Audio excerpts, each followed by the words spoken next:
Since last time, just went ahead and was kind of just doing grindy type stuff on this. Okay, actually, I guess I should probably have the roof on.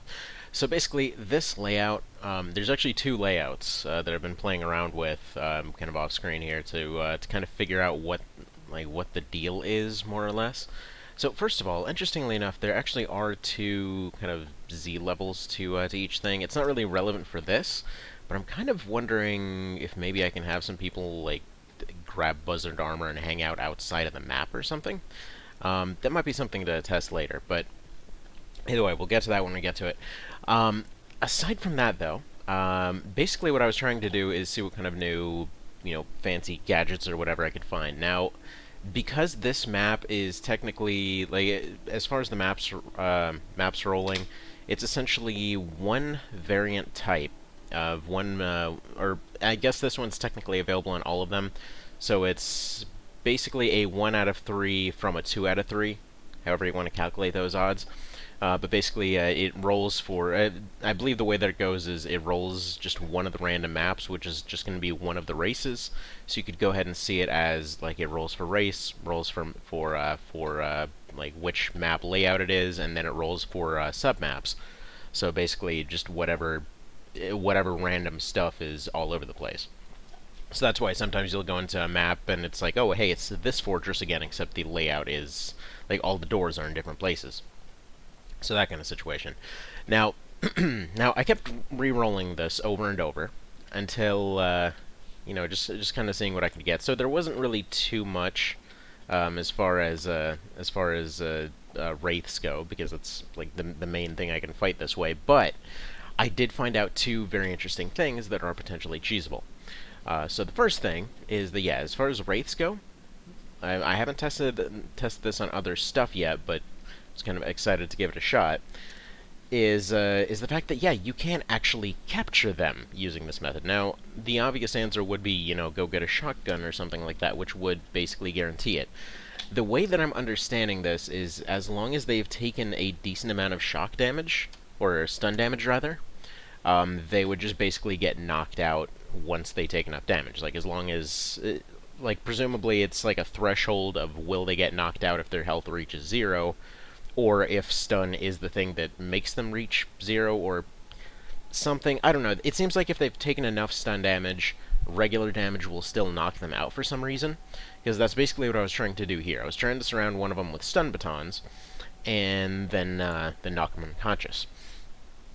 So that didn't exactly work the way that I wanted it to, because, okay, so the first time that I tried it, I went in there, and by the way, this is slightly later. The first time that I went in and did it, it ran into a problem where, yeah, stun batons, despite having 100 mitigation, these guys have over 100 armor. So that didn't exactly work. So then I tried shredding with just the shotgun, and then, assuming stuff's going to go pretty well there. Didn't exactly work that way. And by the way, I'm glad that this variant spawned, because this is actually the second type that would be very good for this. I'll explain in just a moment. Anywho, so this was specifically the shotgun that I used to finish them off. So the interesting thing is that, yeah, I went and was just figuring, okay, whatever, didn't work, we'll try it again later.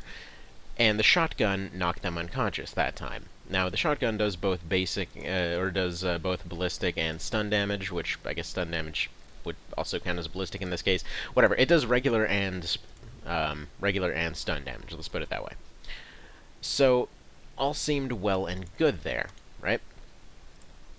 So yeah, it seems like that's a thing that can be cheesed. Now, why I'm saying that this is interesting is because of this variant right here, which thankfully spawned at a perfect time. Do we see anything? We see a Heradian over there. Okay, so it won't work for this one.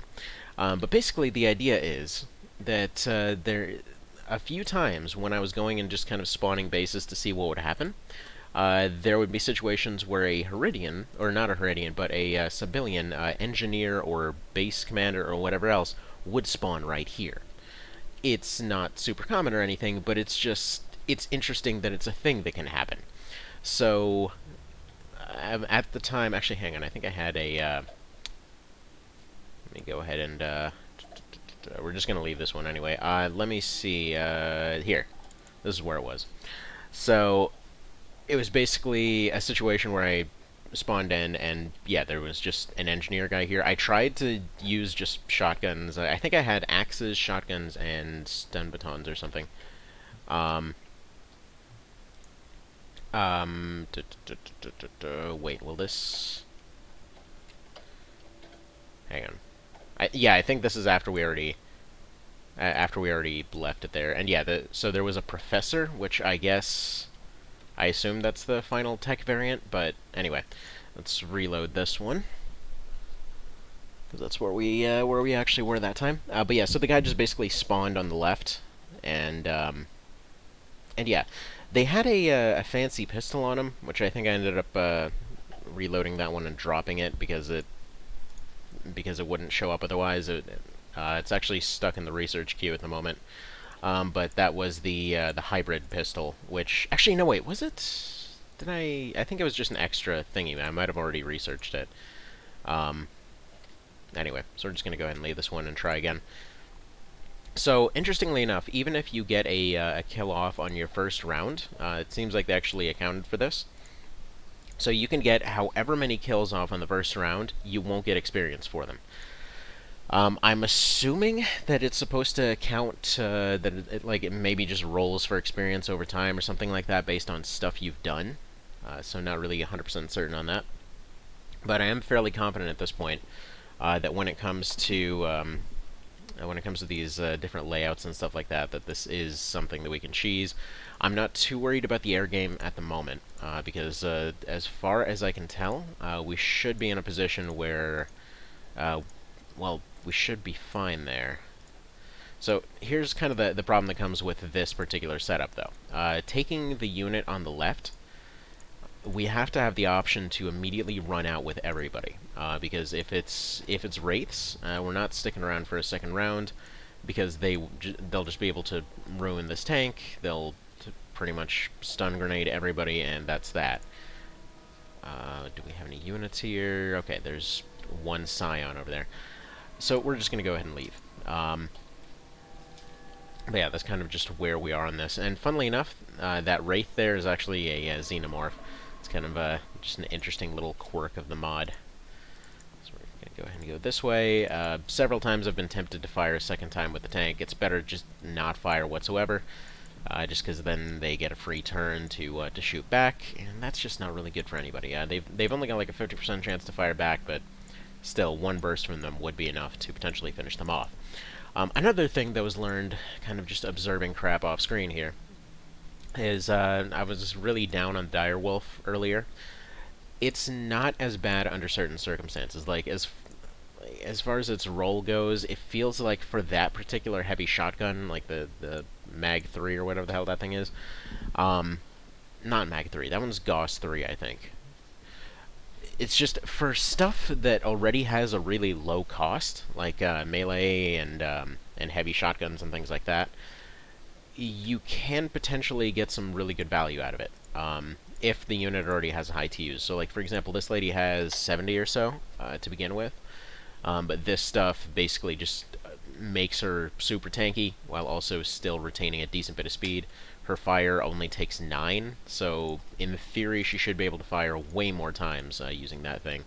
So it seems like some of those weird weapons that I couldn't find a role for before, it seems like combining them with Direwolf would be the way to go. Where it gives him a few extra shots because of, statistical shenanigans, more or less. But yeah, just kind of an interesting side note there. Because yeah, I think if I can get a few people promoted using this method, it might be something I want to use on more people. The main reason I wasn't using it before was simply because it's not fireproof. So that's a little bit of a problem. Alright, so let's set it up like this. We're going to have our fast people... Actually, no, we're just going to have everybody kind of piling around everywhere. The way that I want to have this set up is that the shields can either run out or block the door. And then if there's anything interesting, then we can have, shotguns and batons and axes and stuff run in there. Funnily enough, in testing, these axes actually do a really, really good job. Far better than I would have expected. As in, just a few swings is enough to happily deal with wraiths and things like that. I think Androns are the only thing they really just can't do much against. Alright, do we see anything? No. Alright, we're just going to leave then. I know it's kind of a tedious way to do this, but, you know, it's safe. It's safe, we can get people some very small amounts of experience, can hopefully potentially get a engineer type sword out of this, which, if that's the thing I've been missing, good. As far as the air game goes, I've been sending out planes to just kind of do whatever they can. I'm actually fairly confident at this point that that when it comes to all that, even once we hit Phase 4, we should be able to down enough stuff with what we have on hand that it shouldn't be losable, I hope.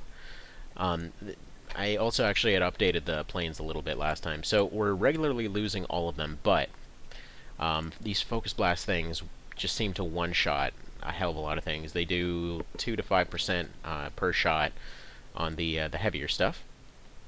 Actually, come to think of it, as far as dropships go, I should probably relocate this back. I needed to use the Murder Ferry for a little while last time, so we can probably move that down to Shadow Moses, just because. Alright. Now, as far as planes go, I probably want to get another one of those built. So, as far as cannons go, Focus Blasts turned out to just need heavy weapon systems, which it turned out I had a decent amount of. So I've got a lot of heavy fighters with Focus Blasts now. I want to say there were at least 6 more that I had on hand. Here, let me see if I can... Let me see if I have any left over. Aircraft... Cannon... Yeah, Focus Blast. I've got 4 more to ship out. So I probably should have had them working on that, huh? But yeah, so as far as planes go, I can't build this other stuff, but heavy fighters with Focus Blasts are still very solid. So yeah, as far as planes go, actually, let's ship 2 of those over to some Triland, because that would be very handy for them. Transfer. Just probably do it by this. So there we go. Focus Blast, 2 of them to some Triland. There we go. Get 2 heavy fighters built. Back on the plane menu here. So we got focus lenses, sonar pulses, Gauss cannons, whatever else. Like we've got stuff all over the place. I think Crab Zone here is probably the strongest contender at the moment. But we've got all kinds of stuff all over the place. Yeah, I kind of want to say I just want to give this guy torpedoes. I've gone back and forth on the Marauder here as far as what I want to get done with it. I've kind of tempted to say more gravity torpedoes wouldn't be a bad idea, because several times now we've run into situations where anti-missiles are mostly just useful against carriers, and I usually just would run the Marauder away. We've run into more stuff that doesn't need as much anti-missile type situations. The only thing that feels really obsolete at this point, this fighter feels pretty obsolete. The Gravity Pancake's done its job well enough. We've still got a lot of these old, swarmers and things like that. Actually, why do you have just a regular... he has some old version of anti-missiles, whatever. Got plenty of hunters and things like that. And actually, in reality, let's go ahead and cancel that heavy fighter. Actually, we can put something else on that heavy fighter. What base was that? Let's see. Taquito Revenge that has 2 hunters that don't have focus blasts. Unacceptable. Can't be having that. So yeah, hunters with focus blasts have been very, very strong, and I have a feeling based off of hang on, what was that? No, I need to transfer to Taquito Revenge, please. Thank you. Anyhow, I have a feeling that even once we get into the full end game, like Phase 4, absolute insanity, I'm still having a feeling that that's probably going to be a one-shot on the Interceptors once we get there. So last time we managed to get to the Interceptors, but we weren't really able to fight too many of them. Like, we could down them every once in a while, but kept losing bases, and at this point I think we're set up to such a degree that ideally I don't see us losing bases. I don't think so, anyway. Alright, I'm gonna just toss a few random things over to Taquito Revenge, so they can hopefully get some more revenge going.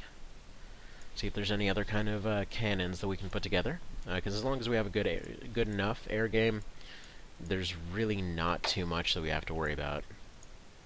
Like as far as long-term longevity or anything like that. Because the way that I'm understanding this balance here is just you've got a bunch of different weapon types, but then eventually you get to one of these where it's just like if you took down whatever number of UFOs, you can basically just build stuff out of them. I'm assuming there's going to be one more blast type variant, but I feel like that's probably as strong as we need to be for the moment. Anyway, so we'll continue trying to do that. Here, select new target, go to base. There we go. What else do we want to do here? Hang on, that was ground attack. That one is a terror mission. Okay. Terror missions we can relatively afford to skip, I feel, as long as we're taking down their escorts. Because, yeah, it's not practical to go and try to take them on anymore. So I might as well just try to take out all of their escorts for alloys. Just let them happen, take the loss.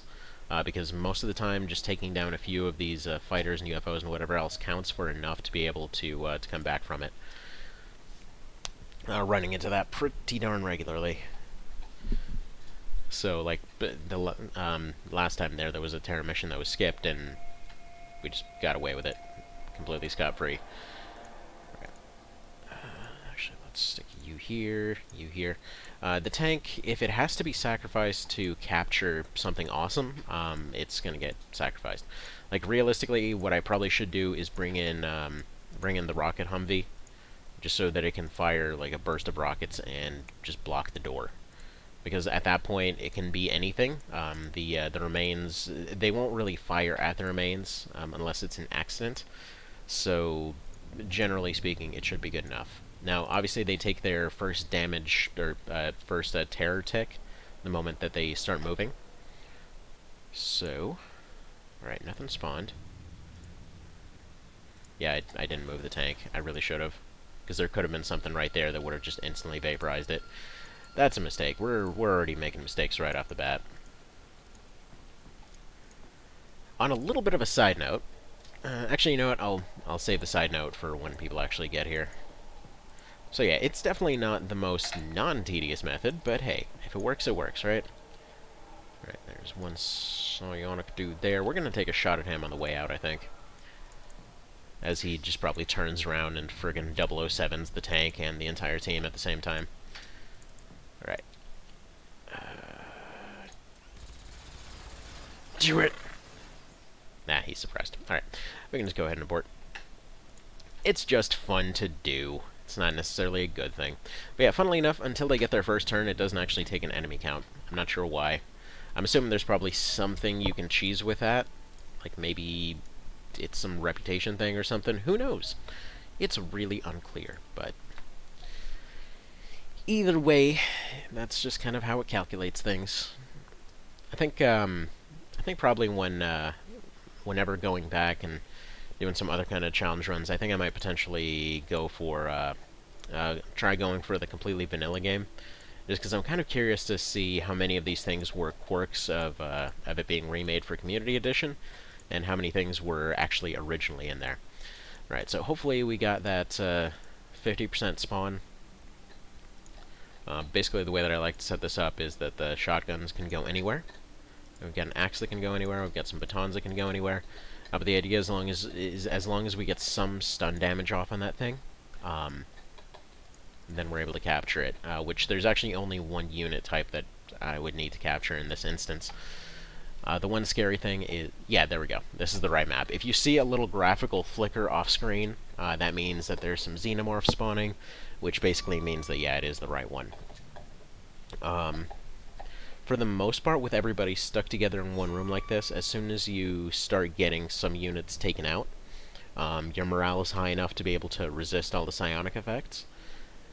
There was one case where they started getting mind-controlled, in which case the stun batons are just kind of always out from the very beginning now. So yeah, that's definitely doable. Like, worst-case scenario, can just leave with somebody mind-controlled. That does seem to be able to recover them. So that's perfectly fine as well.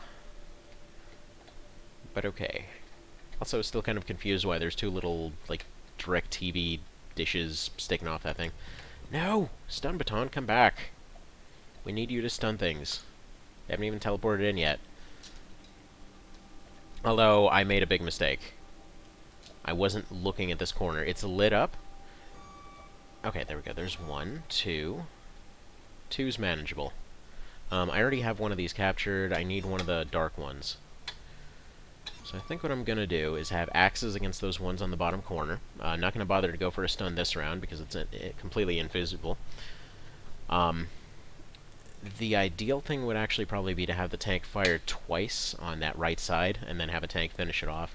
Maybe move that axe axe out of the way a little bit because it's gonna have issues. A couple other little optimizations that I noticed, for just kind of for the sake of cheesing things. You might notice a few people are in buzzard suits. It's not because we don't have sentinel suits. We actually have enough suits at this point to be able to take on the base again. But here's the thing. Turns out that buzzard suits can actually fire the flamethrower twice, just like the predator suit can. And that includes a couple tiles of movement as well. So, from an offensive perspective, the buzzard is actually better than the sentinel. Problem is, it doesn't have enough armor. So, for the purposes of this, it's more useful, where it's a case that I just have to freely around and sweep everything. For something like a base where they will inevitably take a hit somewhere, it's not something I want to do. Now, it's for situations like this that it matters, because I need to have a lot of movement utility all of a sudden, meaning I don't have time to fight those two. So there we go. That's 2 of them dealt with out of those 5. Now, this guy, yeah, he won't be able to move there and do anything useful. We're going to have to hope that he doesn't get suppressed from this. He probably will, because it's just basically right next to his head. If I move him there, he's going to get injured. So we're just going to have to hope he rolls that chance just fine. I'm going to go ahead and move this one back over here so she can pick up her stuff. Nice thing is that we essentially get bravery checks every time that we're here, so hopefully we should have a completely unpanicable team once all said and done. So first off, this. There we go. He's gone. Axe didn't panic. That's fantastic. Right, unfortunately the shotgun panicked. I really needed him there. Ideally, we'd have a baton over there. Where is my other baton? Right. You're going to go over here. You're going to smack him. Alright, his armor is surprisingly not broken. So we're going to go ahead and take a burst with this, and then we're going to try to finish him off with the dire wolf. Alright, so he's slowed down.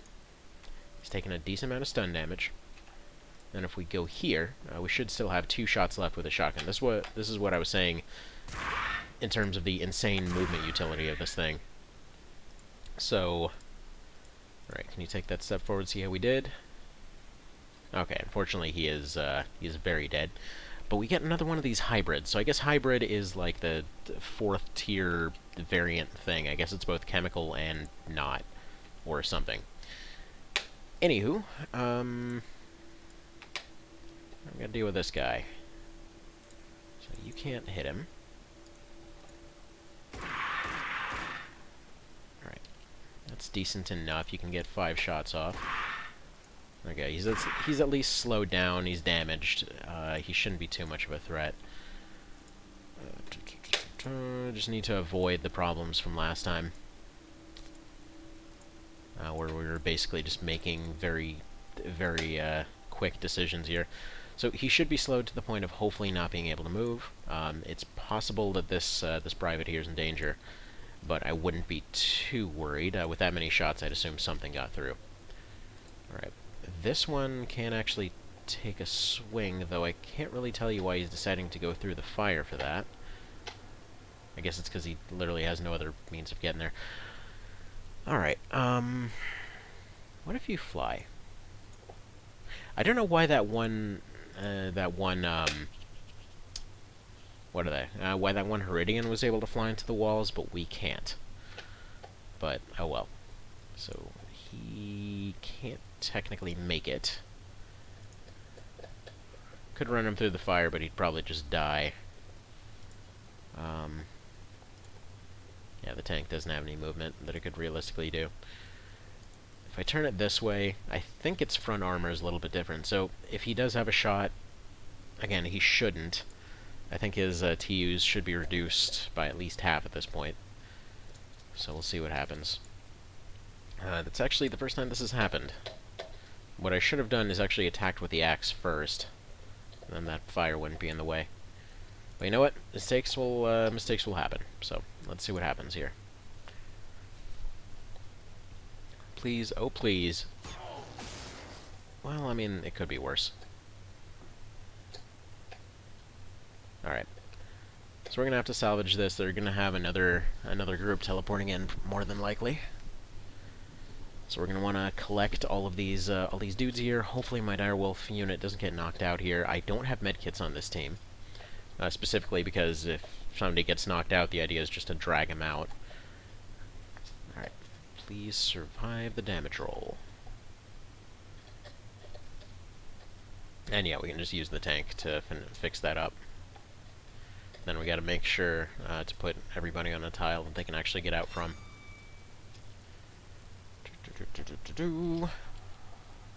Yeah, because we didn't get a clean sweep, we didn't get that morale bonus. It seems like if you clean out an entire room very quickly, you just automatically jump all the way to 99 plus on everybody. So you're just functionally immune to mind control and things like that at that point. Alright, come on. Come on. Let me have my turn, please. Yeah, the downside of Cesian teams, their xenomorphs are taking a million years to move. But at least we're getting stuff out of this, you know? Maybe once we get enough hybrid stuff, it'll give us something else. Maybe we can unlock the Prius. You can have a vehicle that's just basically invisible. It's too sneaky. It's too quiet. It's uncomfortably quiet.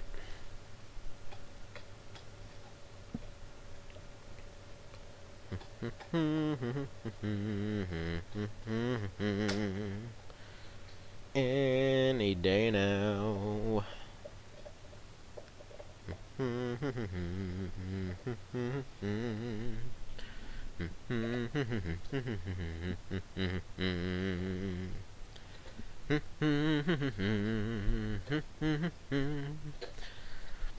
Yeah, this method will have downsides, of course. But at least we'll hopefully get something out of it. If hybrid rifles really are the final upgrade to blood type stuff, I really don't think I care, because so far all the chemical tier stuff has been pretty meh. The one exception to that I keep thinking is that there's a possibility if we there's a possibility for some interesting cheese. Wherein, if we take a bunch of, stun grenades and things like that, which I keep hoping that these guys will carry, but I don't think they do, because I haven't seen any of them carrying them. But the ideal situation here would be to get a bunch of stun grenades built up, essentially just keep chucking, okay, so split up the team, we have 3 guys, we take that variant with the locked south door, the hallway to the right, and, stuff off to the left. Basically take 3 guys, block off the door to the left instead of the tank. We take the tank to the right and use it to block off a different door. Right, thankfully it looks like... Okay, that electric passed away very quickly. Suspiciously quickly. I'm gonna have to be wary of that, because they might just pass out the second they move. Anyhow, so we take all that stuff, right? We have those 3 repeatedly chucking, flashbangs and stuns through the door. Have them carrying nothing but shields and flashbangs, right?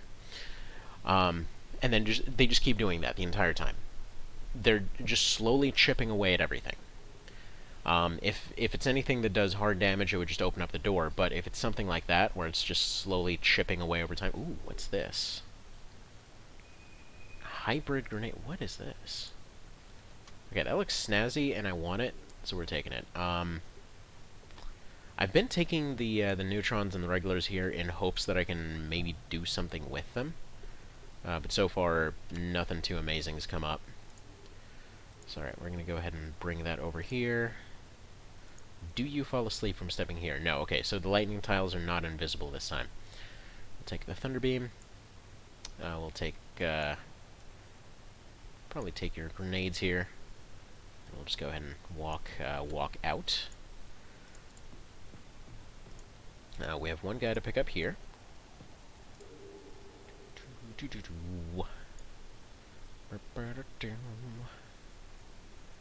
Yeah, if I pick him up, he's just gonna be overloaded. So we're just gonna wait a turn to drag him out. You can go over here and tell me what this guy dropped. Yeah, thunder rifle, thunder cannon. We've gotten a bunch of these. It's not like it's amazingly beneficial for me to get cores out of these. It's just kind of something extra. As of so far, there really hasn't been too much use for energy cores for me at the moment. Not that the cores themselves are useless, I'm just saying that in terms of where we're at in the campaign, I've got over 100 of those things, and I have not been using them for much of anything. One idea that that has come to mind several times is to use them to make more minigun Mark IIs, because laser miniguns are very good. So that would have been a pretty snazzy idea. No, I'm going to have this guy move. I'm actually going to have this one see if he can get this guy out this turn. That would be ideal. Funny part is, despite because his stun baton counts as an infinite item, if we leave and come back, he'll just get it right back. So first of all, let's go ahead and quick save that, and... Alright, let's see. So we've got 2, 3 out of the area. If I abort now, does it count as getting them back? Yeah, no, it's just those 3 out of the area. Okay. And also, we know that we need to drop the hybrid rifle, because unfortunately our Prius rifle is currently not showing up as research because we just sort of ate it on the way onto the dropship, I guess. Why not? Apparently they decided it was a hybrid between a gun and a Snickers, and, you know, interesting thoughts happened. So there we go, we can just go ahead and drop it then. Drop the lightning cannon, because I didn't see that showing up either. We've gotten plenty of hybrid cannons at this point. So let me drop those down and make sure that they're showing up. Drop another quick save, abort. And hybrid rifle shows up. Apparently we've already gotten hybrid nades before. Anyway, let's go ahead and load that up.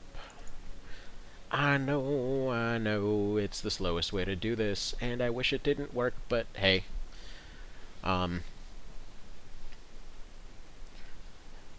You know what?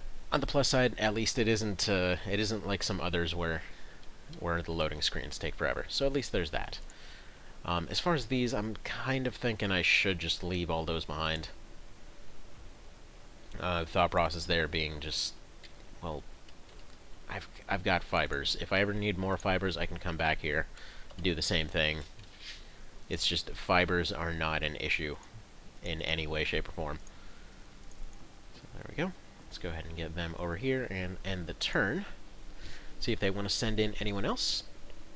I dropped the I dropped the rifle on that one because I expect them to teleport in some more. So if we end up getting too many to deal with, you know, do the old barbecue strategy. It's not a bad strategy.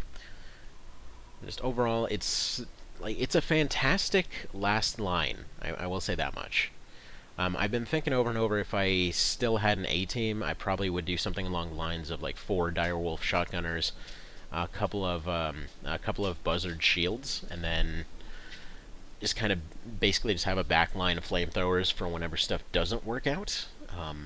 As far as the base raid goes, but The way that I'm thinking to approach it this second time, the first time, the lost stream, as it were, I think I just got lucky because we were able to completely overwhelm just pretty much the entire thing up until the very end there.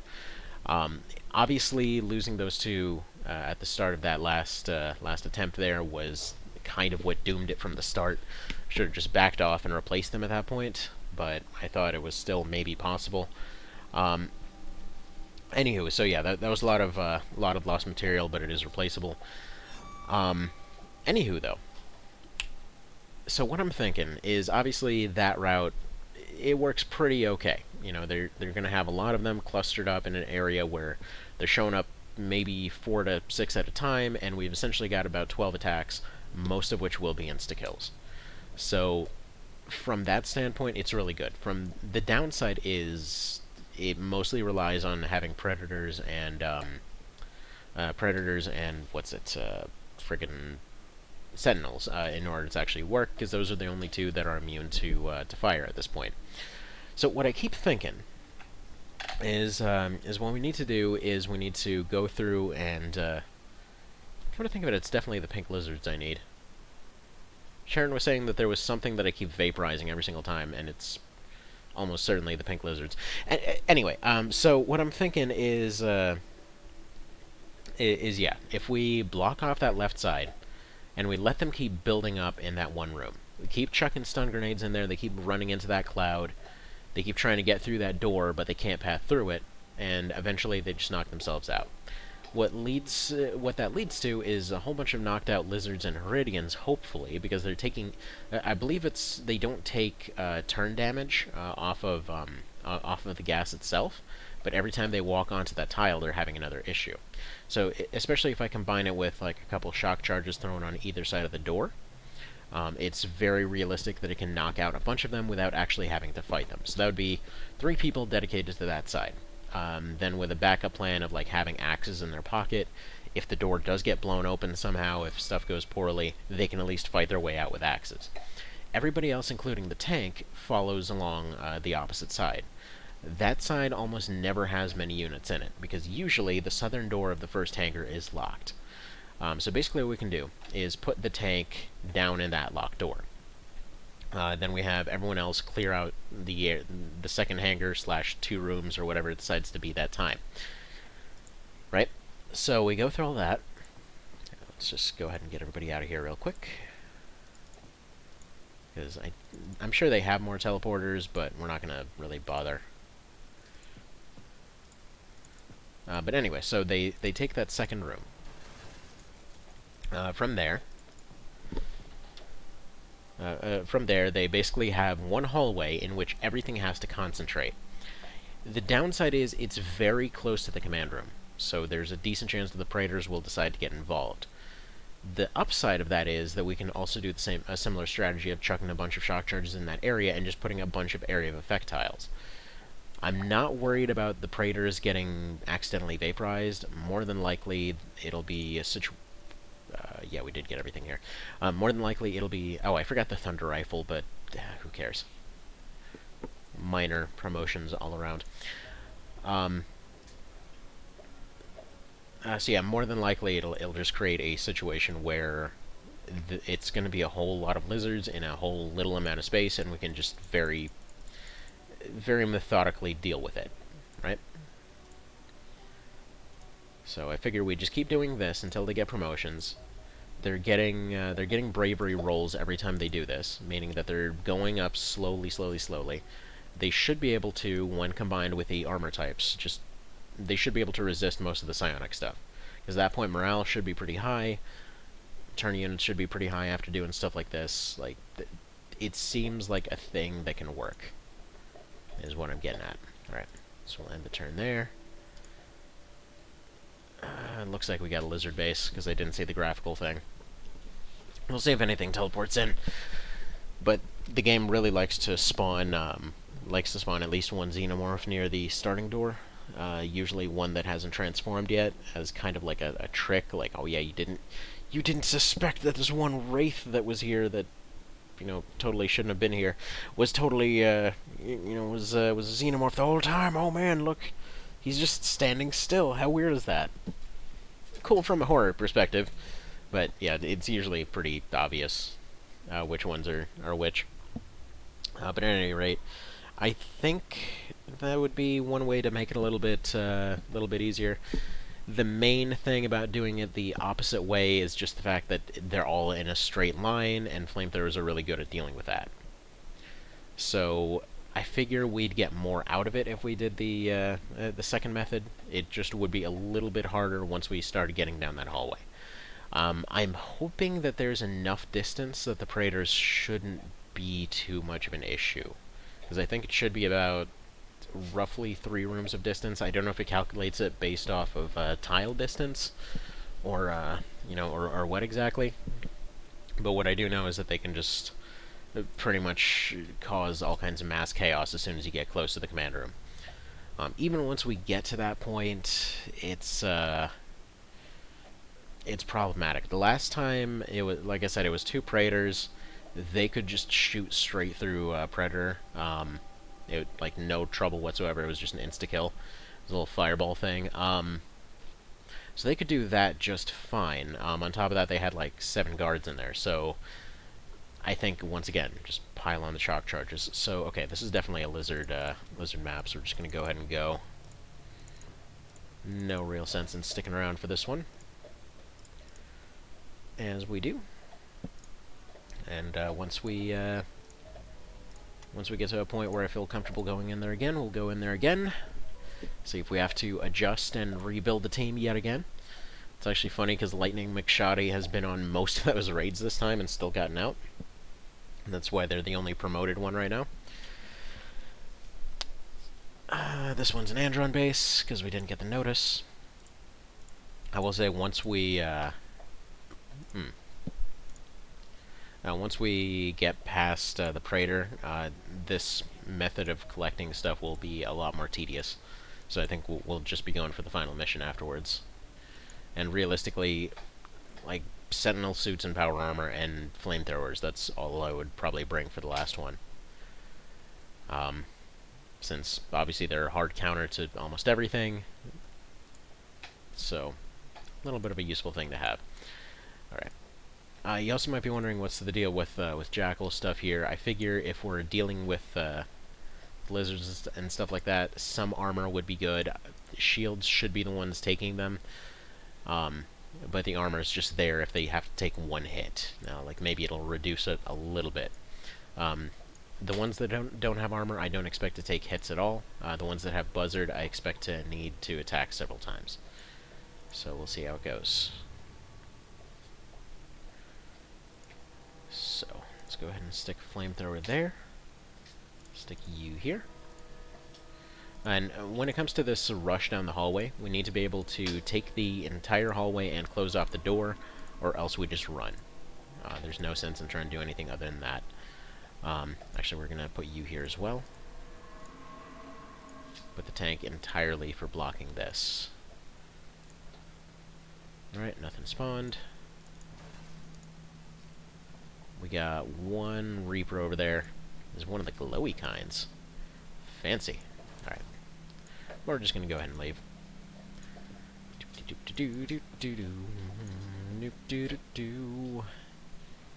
Can you make that shot? You kind of can.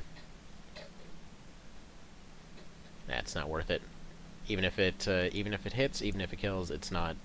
We're not getting anything for it. So no sense in trying that. And getting more Lightning McShoddies would certainly help a whole lot. Right now, they're kind of the prototype, and hopefully they manage to stick around. I will say I'm terrified every time of this end turn button. Because at any point I can accidentally hit that button and this entire team is just insta-dead. Because they're not really ready to take on that base at all. They're only ready to raid it a little bit. And once we get a few more little things here, I'm probably just going to let the researchers resolve. Let them go back, recover a little bit. Collect a few more things from the air raids. Yeah, I think we'll just give it one more successful base raid for that, I think. Because obviously it gets a little bit tedious doing this over and over. Like the other day when I said I was just grinding this out, literally I was just running around the apartment cleaning things, like doing laundry and whatever else, cleaning up all the chaos the kids created during the day, until finally it was like, okay, every now and then something interesting rolls. So yeah, led to some interesting discoveries at any rate. Doing it at kind of a slower pace occasionally gives you more interesting finds, and actually this might be something worth taking too, because if we can get a Phase 4 Andron, the last few times we've gotten interesting researches out of them, so if there is something that's spawned in the starting room, might be able to sacrifice the tank to get a little bit of extra research. Unfortunately, they don't bother looking down this hallway until you actually, reload, or actually let the level spawn in, so we don't know it's down there. Alright. Do something like this. Nothing spawned. And we got a transformer over there. I guess what we could do is let a terror dog run up. Probably just beat the thing. So I don't think there's anything, really, really scary. As far as Androns go, they definitely slowly have to crunch up every time. But yeah, no, the starting room spawn is just the best way to go, just because you can sacrifice the tank there. Worst case scenario. Which, yeah, I know. Evan would be pretty pissed if he was here right now. But he's not here right now, so... It's okay, Evan. We haven't sacrificed you yet. You are the tank that survived. And unfortunately, I don't really have many alloys to be able to build another tank like it, so... That's a problem. Come to think of it. Alright. Quick little check here. Is there anything else that... Let's manufacture another hunter. Actually, another couple of them, I think. Because what can I make? Let's make another hunter. Yeah, hunters don't cost anything. Defenders cost 3 alloys. So them suckers are cheap. So yeah, I'm definitely better off just making a few of those. Because if we take down one squad of planes, that's basically 4 tanks. Light fibers, we've got plenty of. Alenium, I'm still surprised how little alenium's been used. They gotta be used for something later.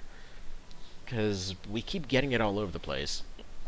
I know that's used for the tier 3 upgrades, but we've got plenty of the stuff. Light fibers barely even matter. Yeah, it's literally the same amount of armor, or the same amount of resources to make either defender or to make some jackal armor. It's kind of weird how that goes. Alright. Give me a few more researches, please. I don't expect too much to come out of it, but you never know. If we can get one capture of something fancy, then we might be able to get something. Other than that, we're probably better off going on a shuttle raid or something. We'll see how that goes. Okay, Praetor present. That's all well and nifty. We can actually do the whole door blocking strat for this map. It's not ideal, because in a lot of cases we'd have to kind of give up on some of our firepower. But if we put our 2 stun batons as well as our flamethrower on it, then, actually we probably want to do this, this. Then this entire corner is covered. And then we have those 2 doing their thing. Everybody else is doing whatever.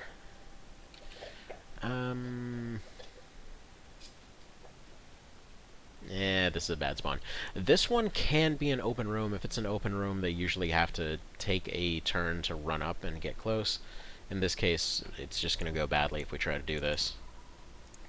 Because we're already dedicating 3 people to blocking the door, and on top of that, we'd have to almost guaranteed sacrifice the tank there. So for sacrificing a hunter to make this kind of layout possible, that can work.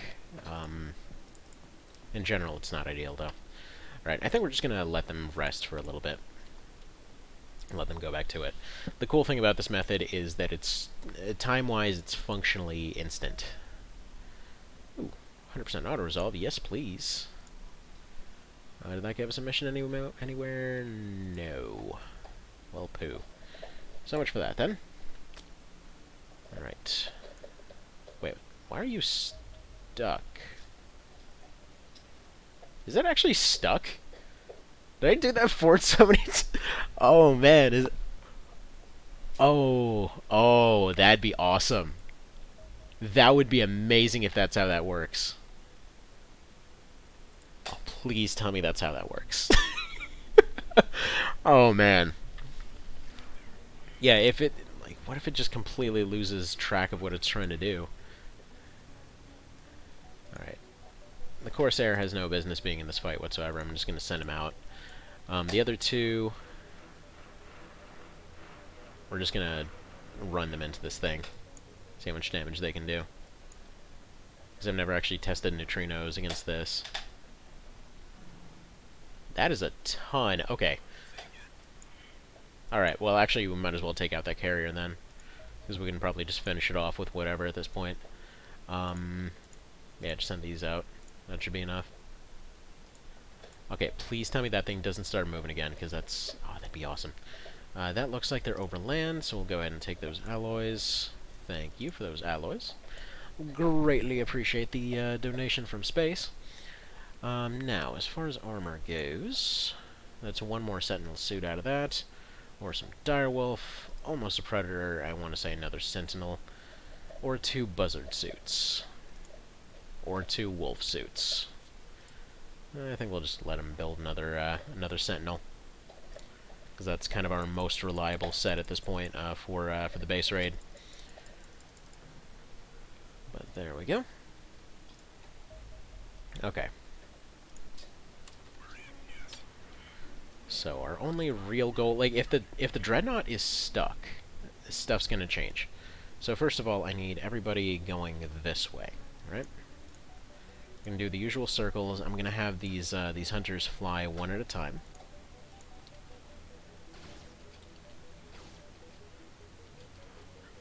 So you need to take out that one, except try to do something like this. Interestingly, they won't actually fire their focus blasts here unless you're actually locked on to the thing. So you gotta make sure that they have their lock-on going. So there we go, there's one. Now he's gonna dodge and go this way.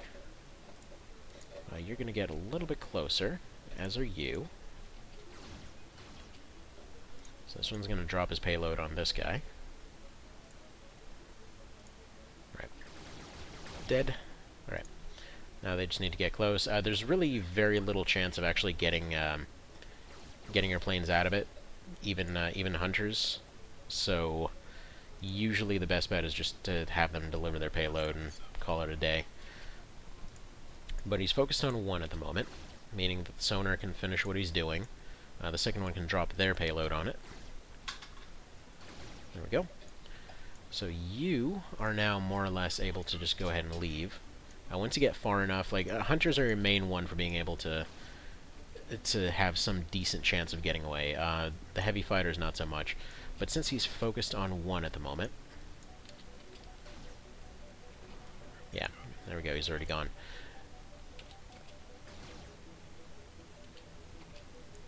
But yeah, you can kind of keep doing something like this. Eventually, they'll be able to get around it. They're the only ones that can actually do this little dodge thingy. You just got to keep adjusting. Eventually they get out of cannon range, and hey, at least we got one of the focus blasts out. But if it's just kind of stuck sitting there, then we might actually be able to do this. Is it moving? Ah, it's moving again. Well, I mean, one can dream, right? I probably should have just left it there, to be honest. Alright. So this one's just got a focus lens. Now, this one's the undamaged one, right? Okay. So, best bet, you're gonna essentially just bum rush these guys. Let's have these do kind of this kind of maneuver. Alright, that was not enough to finish it, so sonar needs to finish. We need to lock onto this one.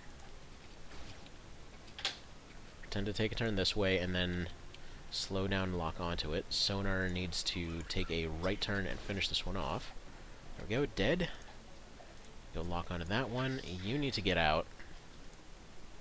And then you can go after this one.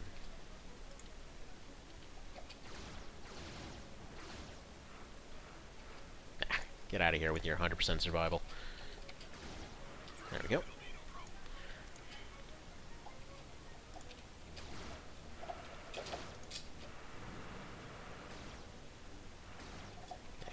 He can still hit with the mines. There we go. This one's out of commission. We should be able to get both these carriers down. White left. There is no turning. There is only spinning. So I'm assuming this is kind of supposed to be the main use for Sondas. Like, just anti-carrier, basically. Because, I'll be honest, I haven't been too blown away by a lot of their other uses. I guess it's probably worth checking if they can use mines, because if they can use mines and anti-missiles, that might also be somewhat useful. It's not like we can really build any more at this point, but it's something. It's something to consider. Alright. Because, yeah, the Sondas, I think I even had a couple more that I've phased out. I don't suppose I've got any of the heavier ones. No, they're going to be reloading for a little bit. So I'll probably get one more attack off with them. Let's get these out there. It would have been really, really cool if they, if the thing would have just been stuck and we could get it on account of utter shenanigans, but oh well. You can't always get what you want. Alright. Let's get all of these going. Nice thing about Terror Dreadnoughts is if it's solo, you can reasonably send a heavy fighter out solo to go deal with it.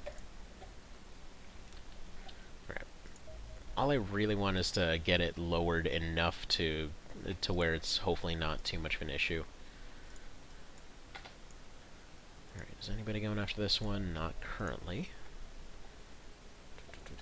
Yeah, some islands. Go ahead and send your heavy fighters against that one.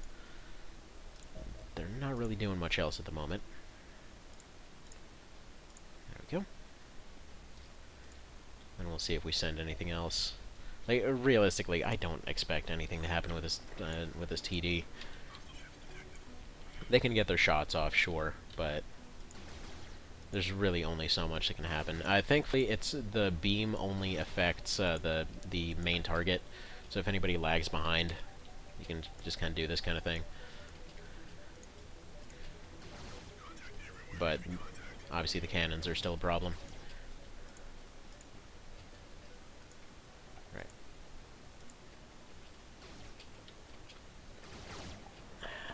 It's unfortunate. And damage-wise, yeah, we're at 11%. If we can get the Drake and stuff like that out there, like the Drake can run circles around this thing, just dropping a crap load of mines, that seemed to do a whole lot in one of the kind of one of the off-screen bits. I think the highest I've actually gotten that thing is to 63%, but that was with everything working out. But then again, that was also before I got a bunch of focus blasts, so you know, it's who knows. Dodge roll, doing all the dodge roll. And there we go. One makes it out. As they should. I've actually seen that beam hit off-screen, by the way. So that's a nice thing to know. That's a Triland. Let's see, was it Crab Zone also? Alright, those have focus blasts. These are currently down. That's not great. Let's see, Taquito Revenge. They've got some stuff. Let's get focus blasts on there. Good. This Hornet can go ahead and have the spear cannon. Not too sure if that's actually better or worse than anything else, but hey, it's a thing on a plane. It does something, probably, maybe, hopefully. Alright, just give me that auto-resolve, good. Interesting, that one broke too. Huh. I wonder what's going on with that. Definitely got to keep that in mind for the future. Because I feel like there's some pretty tasty cheese that could be available there.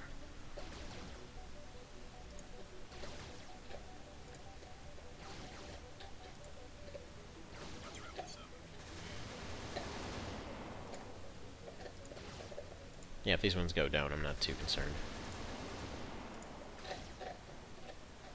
Alright.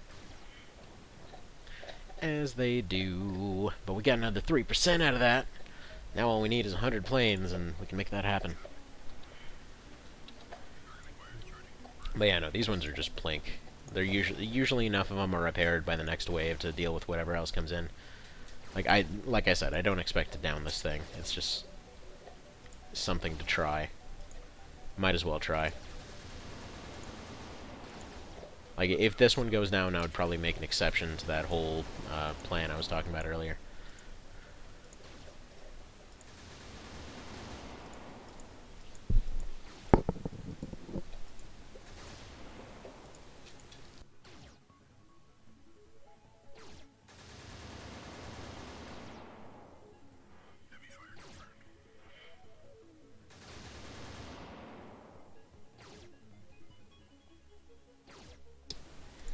But okay, let's see if they could potentially make it out. Probably not. The idea with making it out for these ones is just a really wide arc that hopefully spins just enough to be able to avoid the next cannon shot, because these guys can't afford to do their dodge roll. So it's just a slow spin to get out. And then, yeah, once you're out of cannon range, you can kind of just edge it. Man, this is so ominous looking, though. Gotta love it. As much as they're the supreme difficulty to deal with, I just love the design of that whole situation. But yeah, we'll see what everybody else does here. Okay. Ballsiest pilot in the universe right here. Just looking at this thing that's taken out like 20 planes so far, I was like, yep, I got this. It's fine. He did a slight amount of damage. I kind of put a little bit too much spin on it. Alright, these ones are ready to go yet? No. Once they're ready to go, then I think we'll maybe have a chance. Because the Lotus and the Drake can probably do about 20 to 30% on their own. It's why I was also not terribly worried about things like base raids.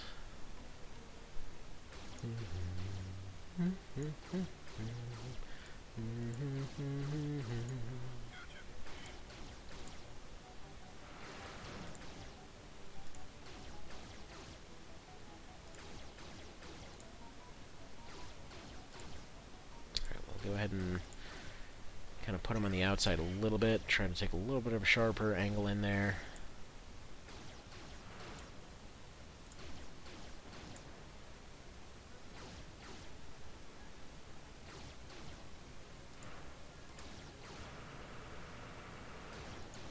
Alright.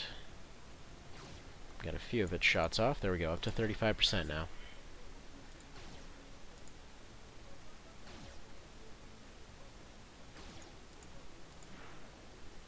There we go, up to 40.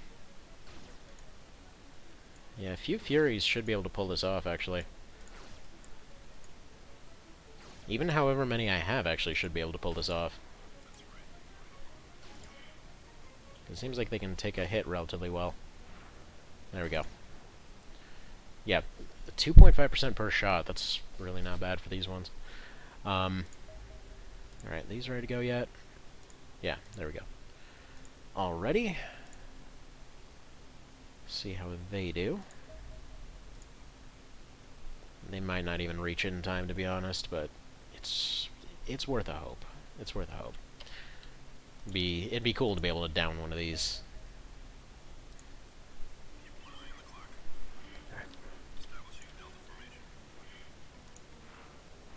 Alright, so for this one, all we gotta do is harass, basically.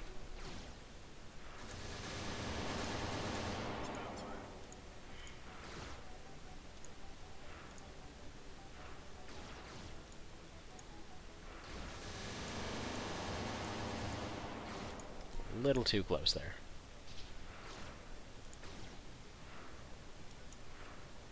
Yeah, they're 59. Give it a couple more good passes.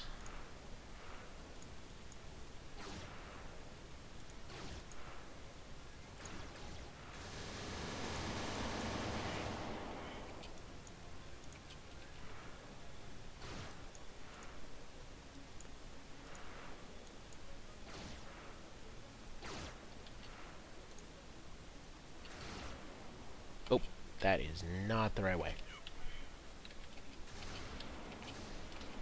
Okay. Now we need to get them out of here. And just take the auto-resolve. I have no idea how we managed to get out of that without losing anyone, but okay. Good, good, good.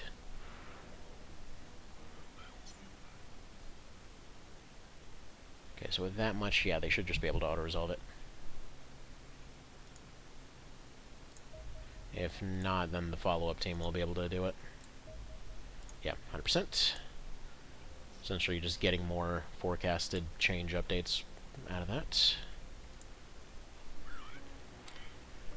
Alright.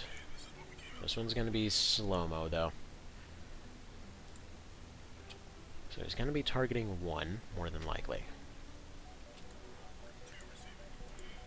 You at this much of an angle so that you can slightly edge in.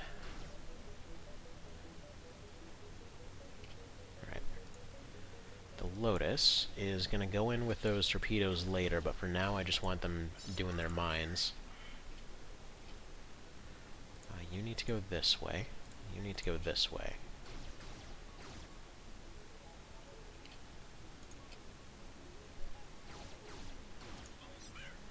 Alright.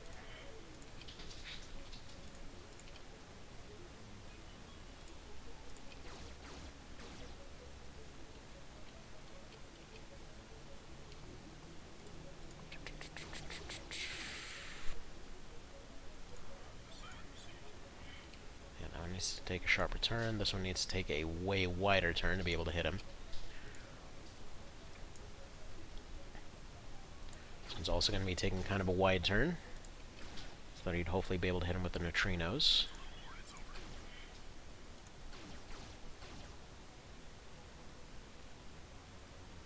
Okay, now he needs to get out of there a little bit. Okay, both of those are delivered.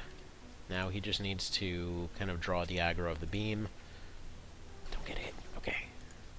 Just barely didn't get hit. Ah, crap, we lost the Drake. Okay. That sucks. There's a lot of damage on that thing.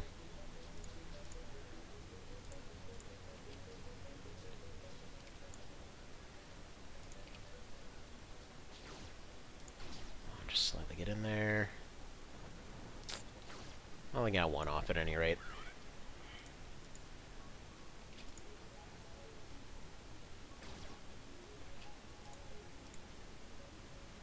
Alright, so that got us up to 57. What are all these mines going to do?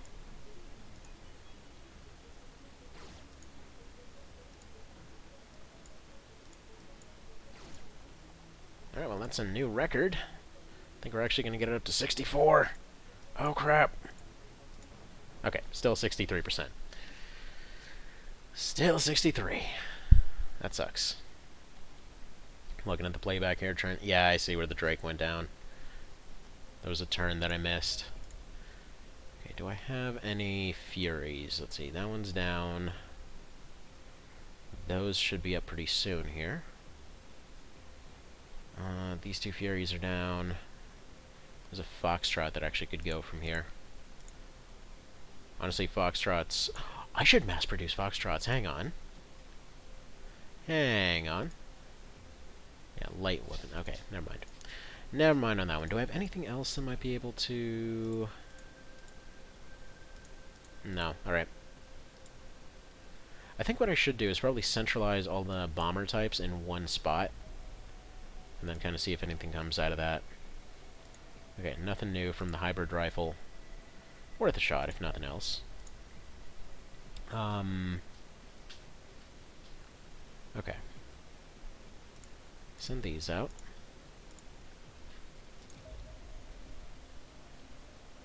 2 drones, 34 Cesians, 11... that's a lot of xenomorphs, though. I was gonna say if there maybe weren't a lot of them. But I think it's still... I think in this particular case it still rolls for how many got taken out in the air fighting. Not sure, though. Right, we also have the gravity pancake. You know what? There's still a chance here.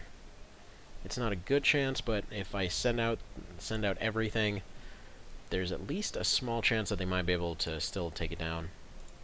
Don't want to send any of the 50% ammo ones, though. Because every focus blast there does a decent chunk. Everything does something all right.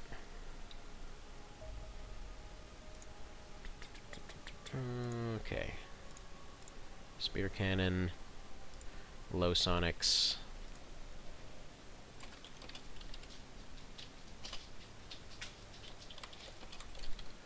There we go. No anti-missile spiny bird. See if that's ever useful for anything.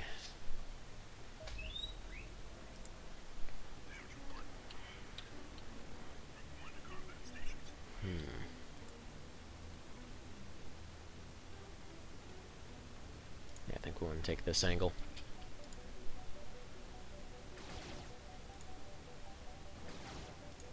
Huh. That's surprising.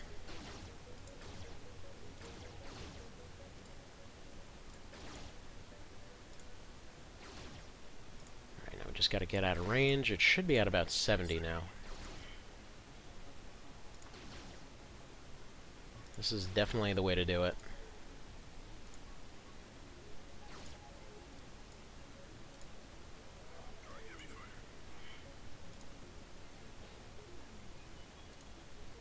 Alright, there we go.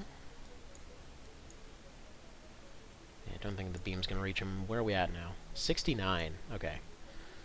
69%. This could be done. If a bunch of the torpedoes hit, this thing actually could go down. I don't know if they're going to have time to actually reach it, though.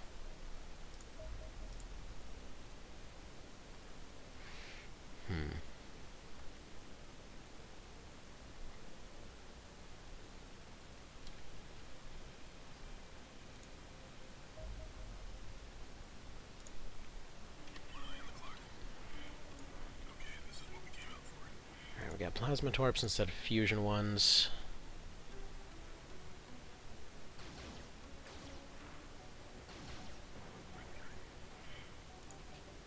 That was kind of expected. I was hoping he'd maybe get a couple off there, but oh well. Looks like we got 2% damage off that. Basically tells me the plasma torps aren't actually that much worse.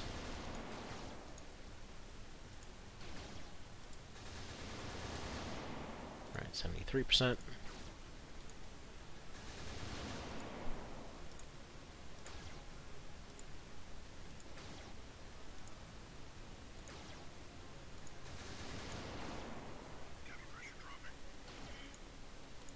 I'm not sure you're going to have a cabin pretty soon. 74.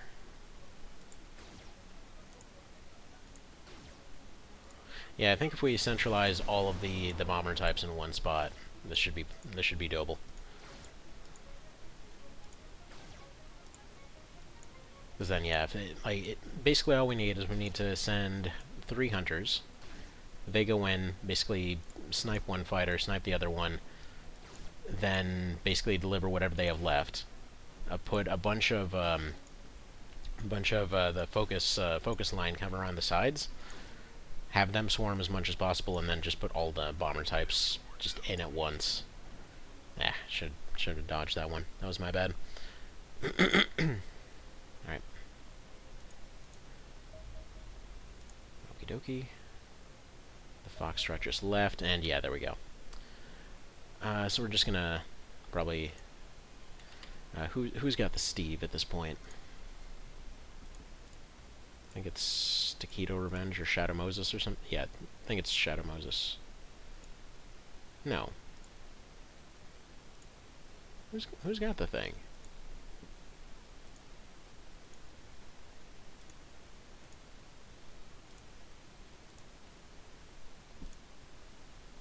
Some Triland? They just never leave? Or is it still in transit? Oh, it's still in transit. Okay, alright, we're just gonna show up and leave then. Because then you don't really get punished.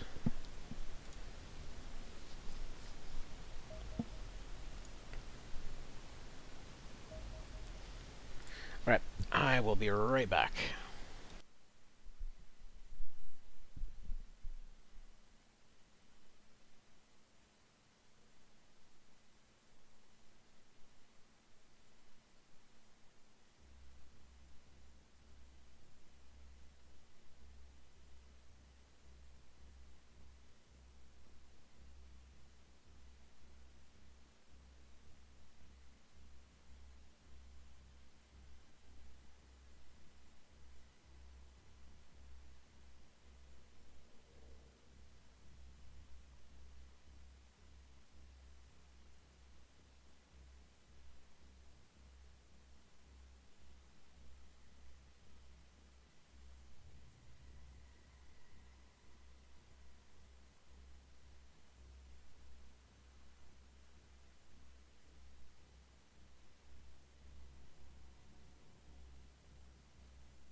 Alrighty, and back. Let's go ahead and get on with this then.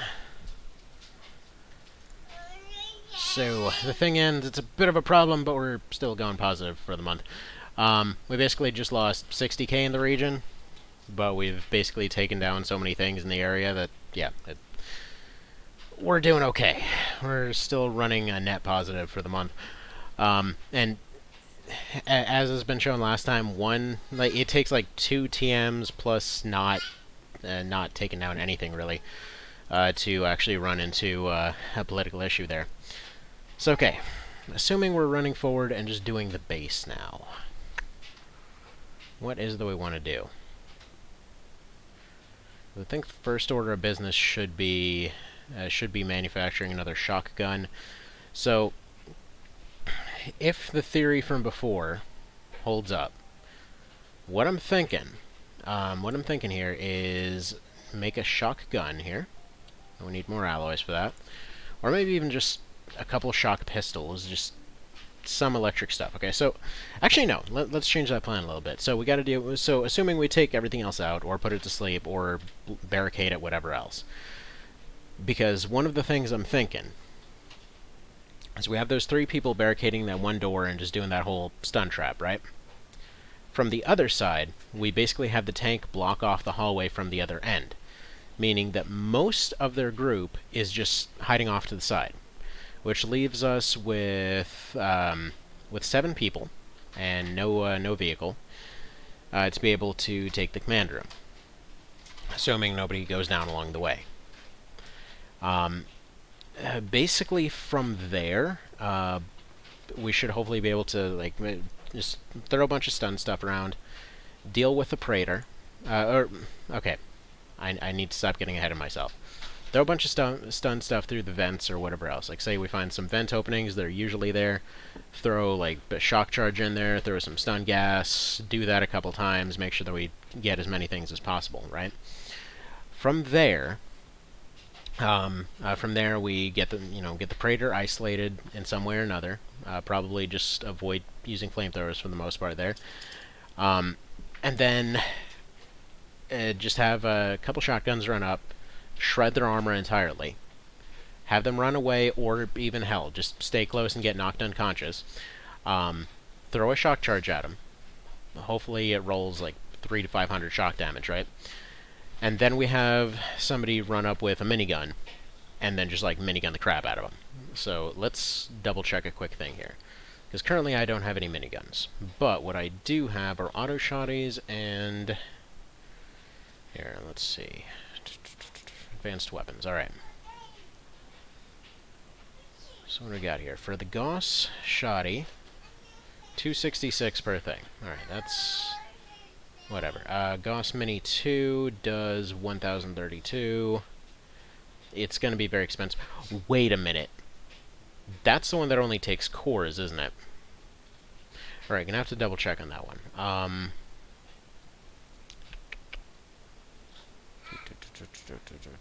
Okay, so as far as basic stuff goes, shotgun does 120. Shock cannon does 50. Its whole thing is just range, though. We're not really going to use that.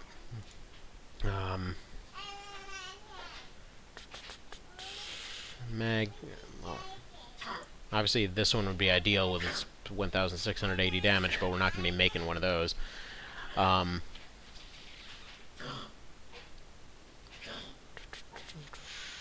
What else? What else? It feels like this is not the right menu for this. Alright, let's go to the equip menu here. You okay, Mr. Pugman? Unfortunate pug over here coughing away. Let's get some more high bravery units in here, just to make sure the base is defended, worst comes to worst. I gotta make sure that every base has at least a few flamethrowers and a ton of dudes, basically. As well as ideally a couple hunters, but hopefully we never get to that point.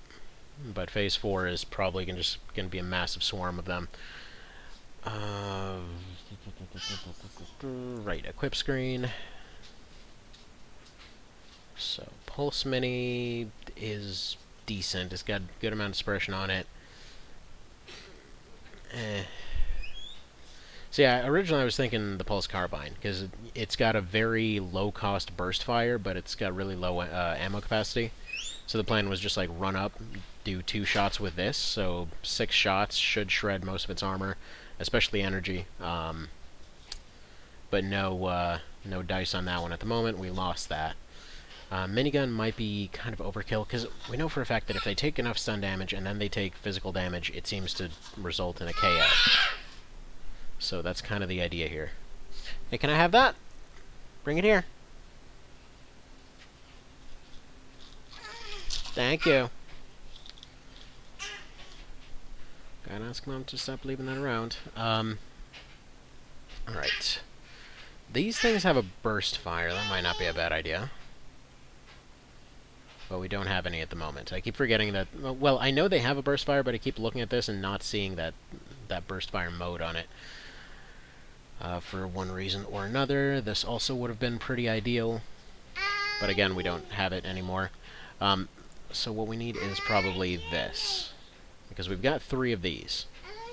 So 60 times 15, we're still getting a solid amount of damage. We're still getting a decent amount of suppression.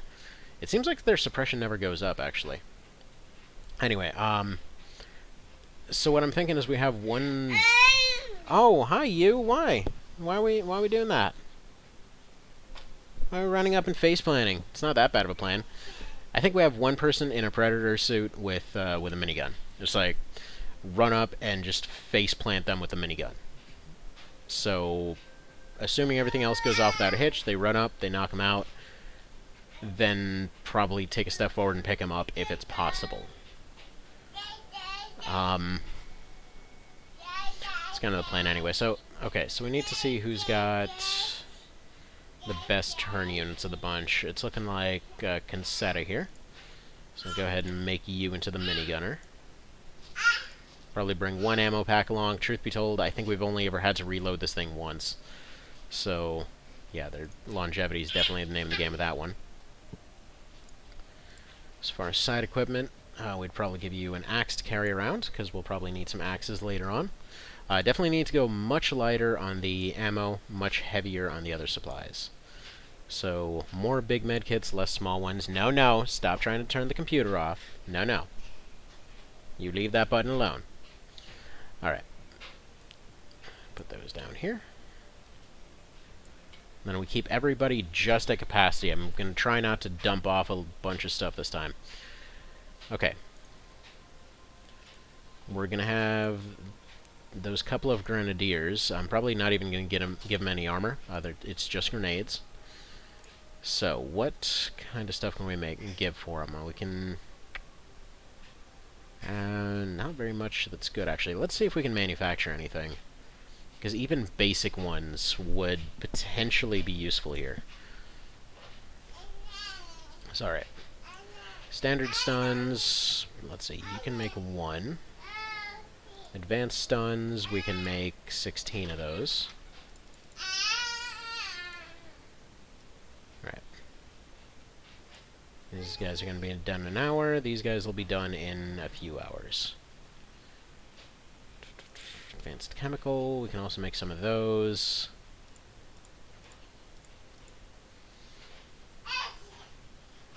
Thinking the best thing is just to avoid chemical altogether. Like, maybe just have them as a backup, but... Yeah, shock grenades take alloys, so yeah. We're just going to let this happen. So we'll make those. Next up, what else do we want to do here? Where does rockets go? What do we need for that?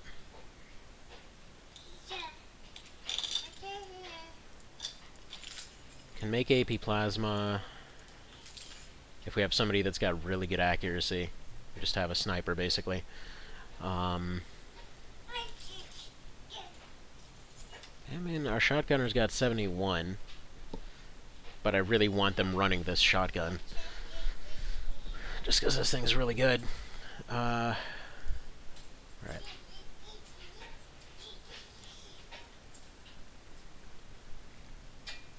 We're going to see what we need to run a few more of those, too. So first off, just give you probably 2 boxes. I don't see them running through that many shells, but it doesn't hurt to be safe. The reflexes are a little bit iffy, but that's fine. Alright, manufacture-wise, let's see. As far as Gauss, I think the main takeaway was that they didn't take alloys, but I'm not sure. No, they still take alloys. So to make it 2, yeah, we just need 6 per shotgun to get more of those. Gauss minis. All right. There's nothing here that doesn't take anything. Keep hoping that I'll find something somewhere. Right, mag. Let's take a look at mag. Still take alloys, but there were some that had some weird stuff to them. Okay, so mag minigun. 12 and then... Nah, it takes 4. So 12 ballistic cores, 4 alloys. It's a decent deal, but...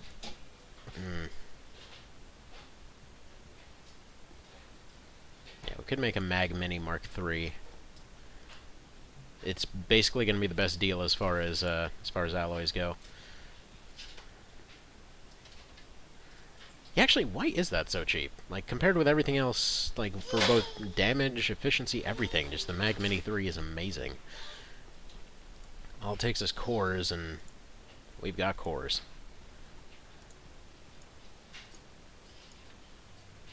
Alright. Can take those apart, can take some of these apart for more energy cores. What about ballistic cores? So we've got friggin' energy cores out the wazoo, so I don't think that's going to be much of an issue. Also, yeah, make me a couple of these fusion rockets.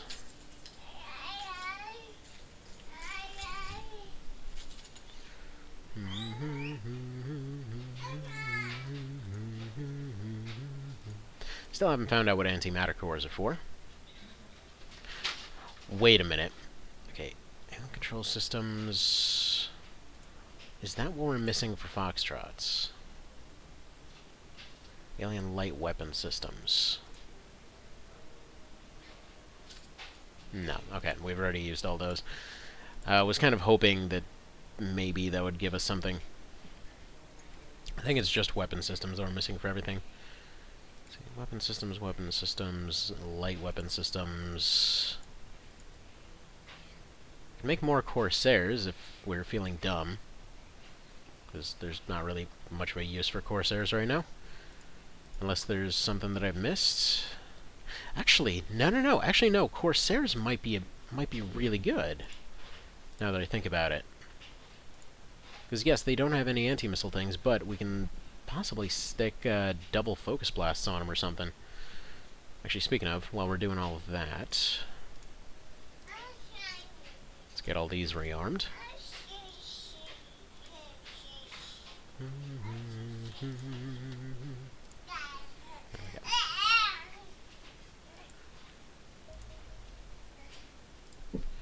Alright, stun grenades are done. Put those guys on fusion rockets. This one needs to figure out how to go home. There we go.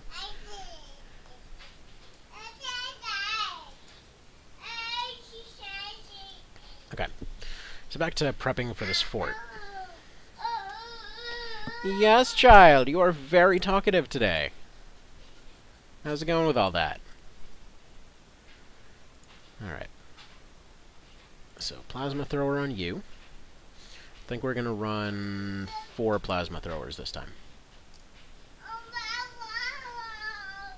1 fire, 1 reload. Alright. We'll need shields too, but we're going to start with these ones. Figure if we take it a little bit slower, maybe we'll do a little better. Probably put a bigger focus on carrying less ammo around. And then I'm gonna have somebody carrying a bunch of axes for later.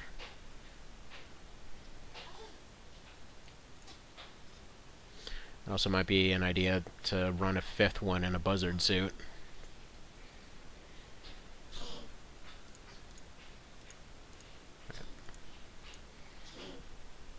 yeah, then we'd have one long-range one and 4 kind of medium-ranged ones.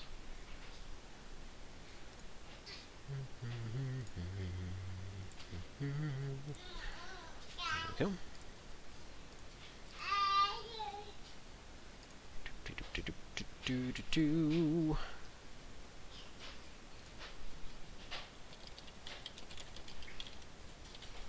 Yeah, he's gonna be our frontline medic guy.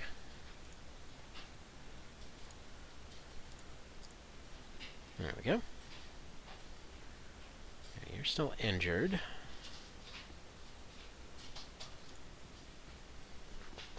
Let's see, you've got all kinds of reflexes, so I think we'll make you a shotgunner. Oh, the reflex. Okay, yeah, the reflexes are all from the buzzard. Okay, well, that's fine. Yeah, we're gonna make you a shotgunner then. With 1 reload and an axe. Although, if we give them a knife, that might be really, really strong.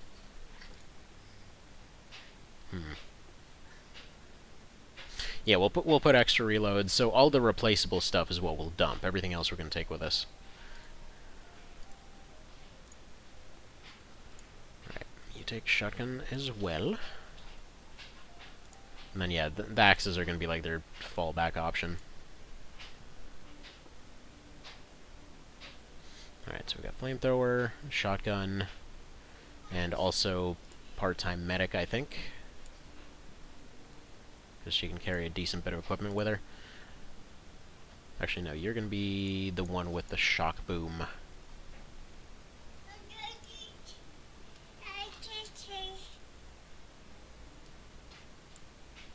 Alright, drop 1 box of ammo. She's going to carry both shock charges.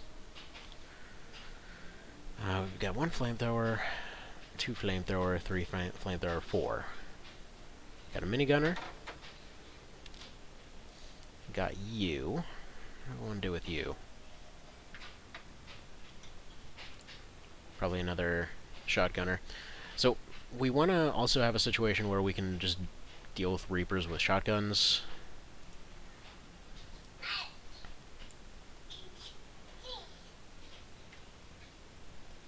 Mostly I just want to make sure they never get close, but oh well.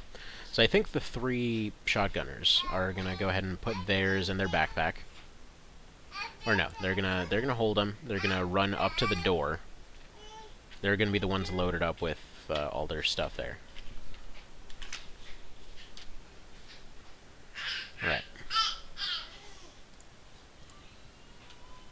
And 1 moment, please.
Alright, I think this is looking reasonably positive anyway. I'm thinking maybe bring some of these stun rockets, actually. Because we haven't really been using a lot of them. So yeah, maybe one of these guys needs to be a rocketeer. Probably this guy. Kind of a weird situation we've got going here, but I think it'll be worthwhile.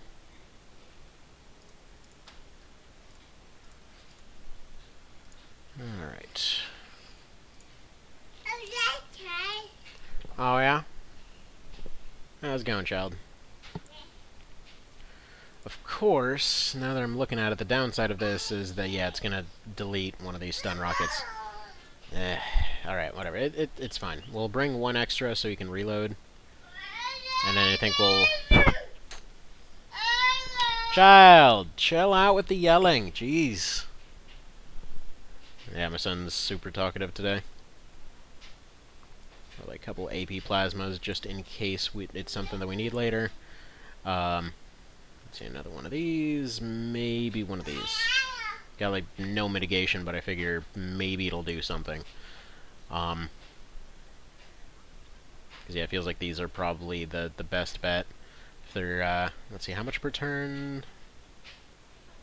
Okay, I mean, we should be getting, a decent amount of stun damage off men at any rate. We'll see how this goes. Like, it's not an ideal setup or anything, but I feel like there's enough potential here to make it work.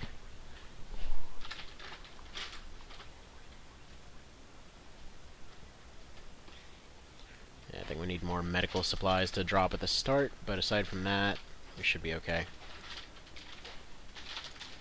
Definitely want to have more of the big boxes, less the little crap this time around. Tank-wise, let's see, we could probably use a few more fire tanks. Let's pop these in wherever.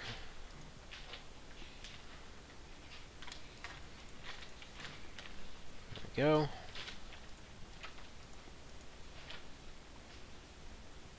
Let's see, shotgun-wise, we should have everything we need. Probably pick up one extra box for her, just in case.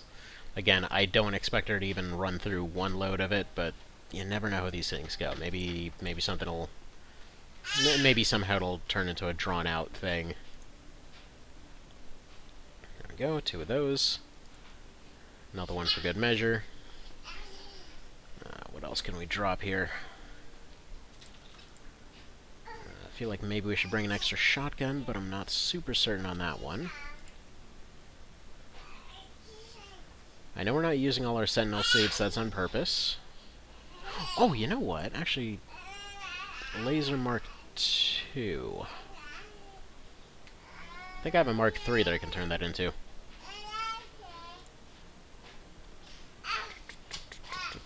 Yeah, there we go. Takes 2 energy cores and some Millennium. Don't know if it'll be amazing, but, you know, it's just something to have for later. If we want it. Is there anything that we'd want to change about this? I guess splitting the loadouts, splitting the party, all of that could be an issue. We don't have shields. That's another thing. Alright. First things first. Need at least a few heavy shields. There we go. Who else can carry some of this crap around? Now you take one of these. I think Lightning McShoddy might be able to pop some in her backpack or whatever. Like to have 1 basic and 2 heavies for this. Alright, let's put this up here, put this down here. Get rid of this axe, put this over here. And that doesn't help at all because you can't actually... whatever.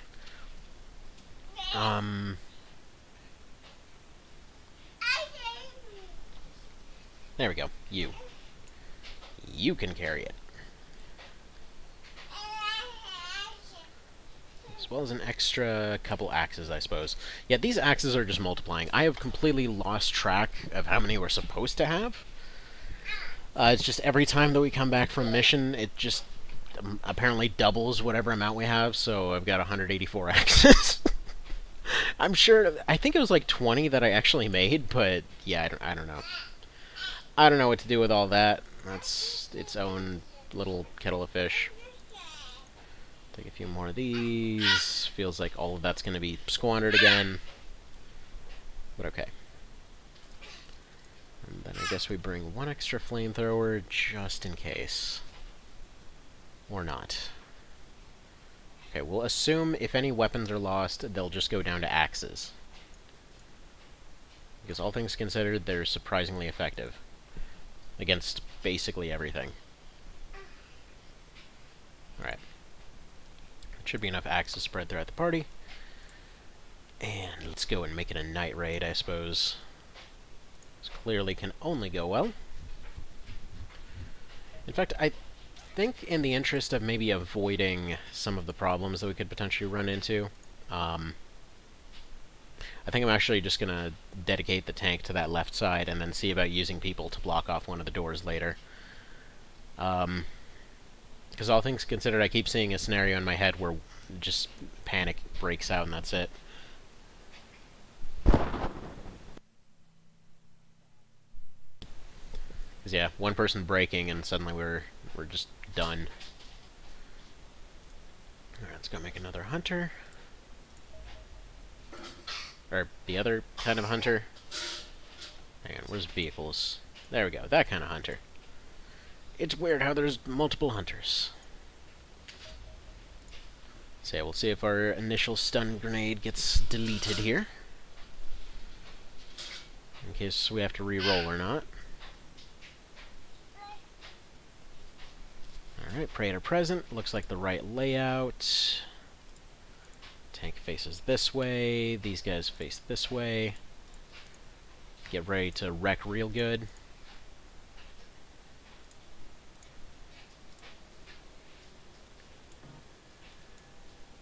Throw all this stuff down. I'm going to keep one flash grenade on him as is kind of like a backup plan. We can leave the bonus tanks here because we can always run back. As long as we gain a couple rooms of ground, we're alright. Figure this is probably a safe tile to be dropping a lot of our equipment on.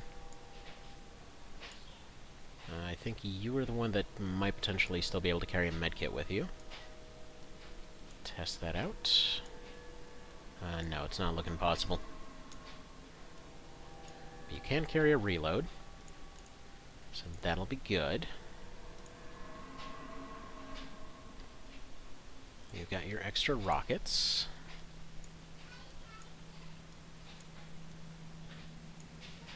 There we go. That should be good enough for him.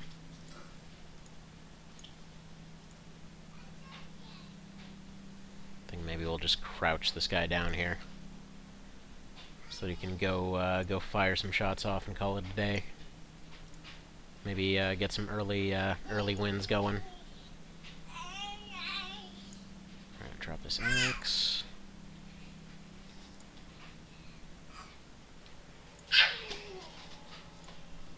So yeah, plan is overwhelm during the first turn, and then after that we'll go in with other stuff.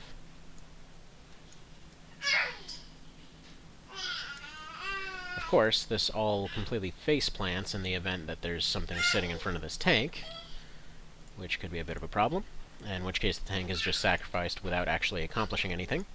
But you know, we'll deal with it as we go. Okay, drop your axe, drop your shotgun, you'll come back for that, you are just here for shields. Alright. Drop all this crap down. If he can make use of his grenades, good. If not, whatever.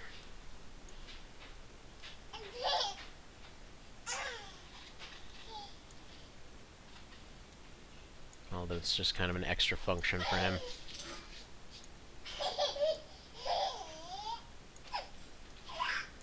Alright, yeah, he's just shield only.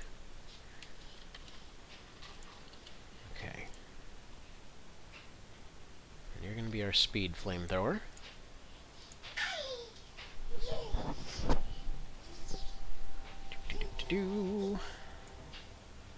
Drop an axe, drop another axe. Drop some of these down.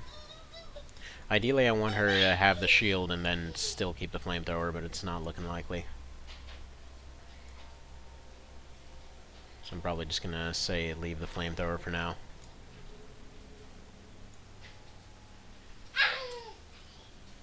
Yeah, there we go.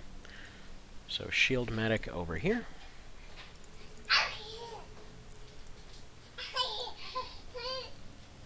This guy's just a grenadier.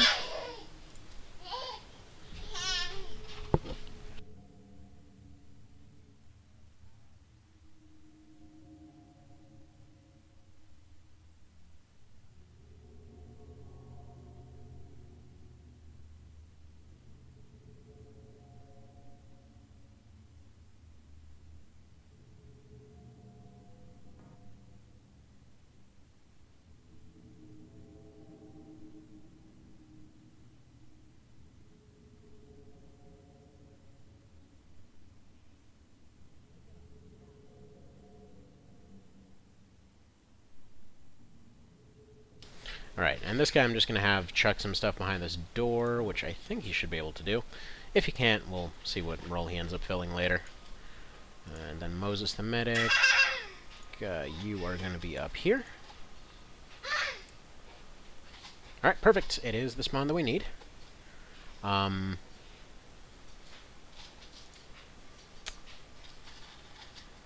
so we need this guy gone.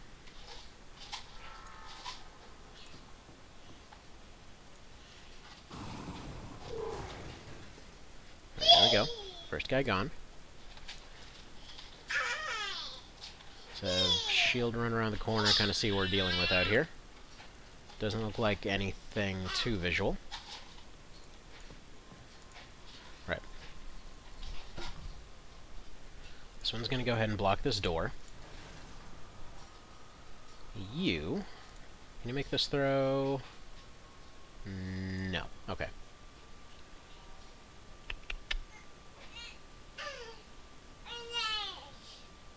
Alright, so this guy's just going to follow along with the rest of the team then.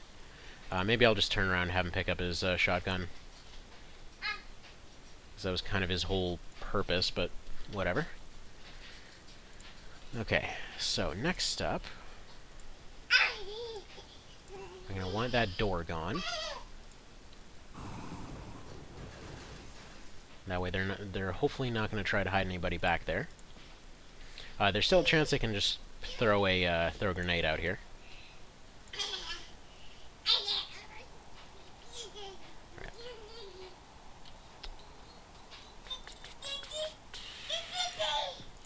Okay, we're going to stick one shield on reserve. We're going to stick a minigun right here.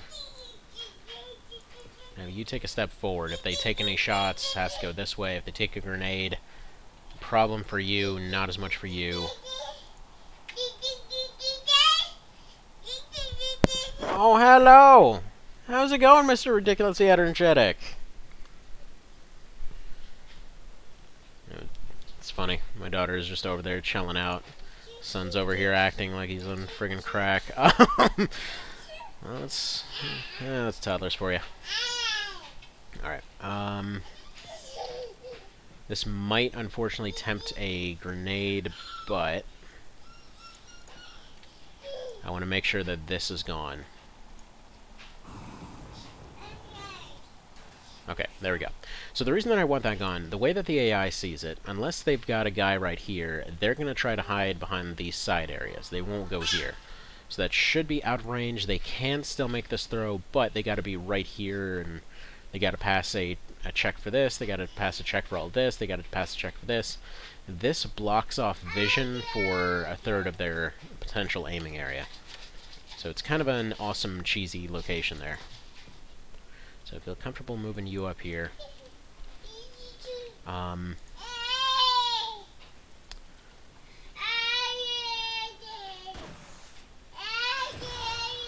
Nice! Okay, I wasn't 100% certain that would do anything, but... Or anything good, anyway.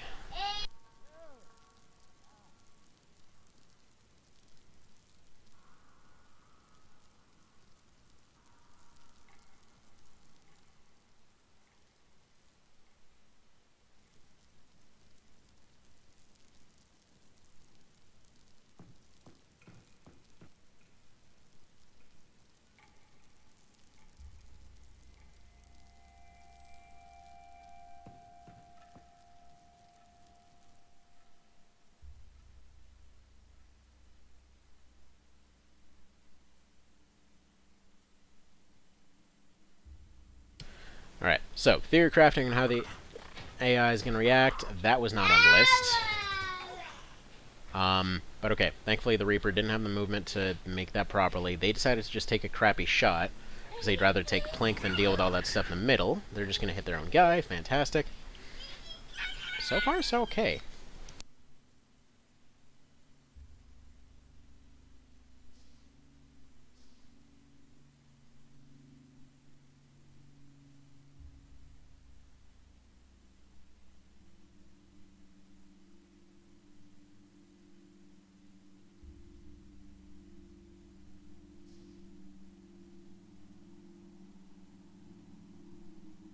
But yeah, sorry for the on and off. I don't want to tell my son no on his yelling there, because he's basically just learning to talk.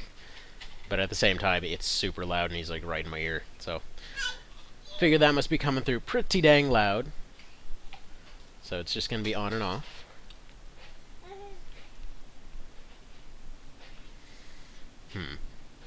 So what I'm thinking here, probably have Minigun run up and clean up the annoying little stabby boy there. If not, we'll have a flamethrower go in. Probably have this one circle around the side. See if they can get a shot off on that far lizard. Right, no dice on that plan.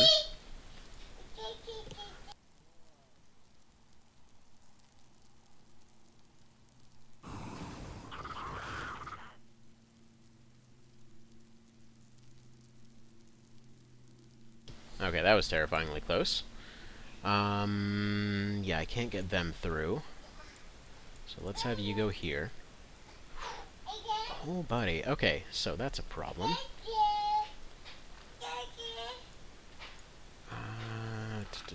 Alright, if we run you... Yeah, that can work. Let's run you right there. Burn that one. Yeah, this is kind of the strength of the Sentinel suits here. Just run into the fire. Okay. This poor bastard, I don't even know how he fired behind him, but, you know, dangers of the flamethrower. So I've got all that. This one... I mean... He's gonna take a shot here. I think he should be able to... Yeah, if this guy's around the corner...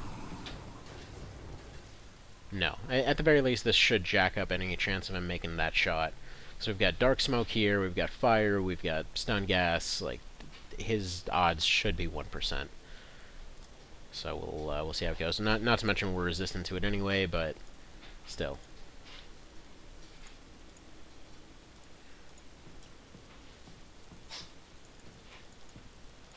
Right.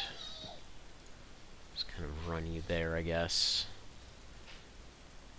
No real ideal spots, but that's about as close as it's going to get. This area is still a danger, but they'd have to take some awkward shots. They'd have to go all the way down here. That's a vent. We're going to want to take advantage of that.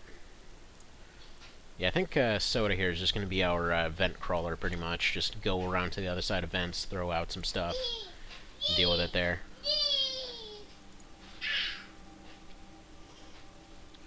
Alright, what do we want to reload you with? More stun gas, probably. Yeah. Then just stand you up. Should have a shield in the way, blocking anything dangerous there. And put you over here. This might bait a grenade, but it's unlikely to be effective. And we'll get you over this way.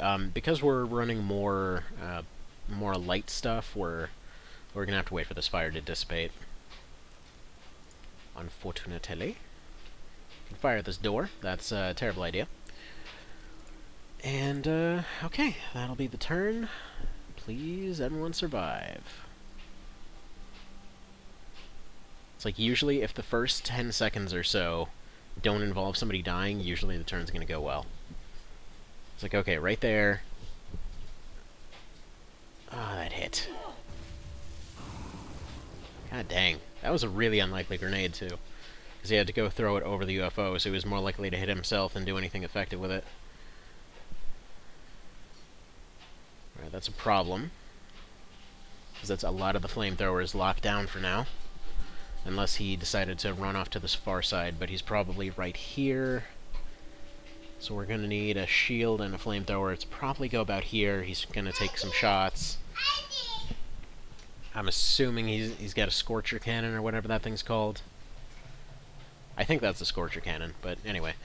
But either way, we need to run like a shield down slowly. He runs out, takes some shots next round.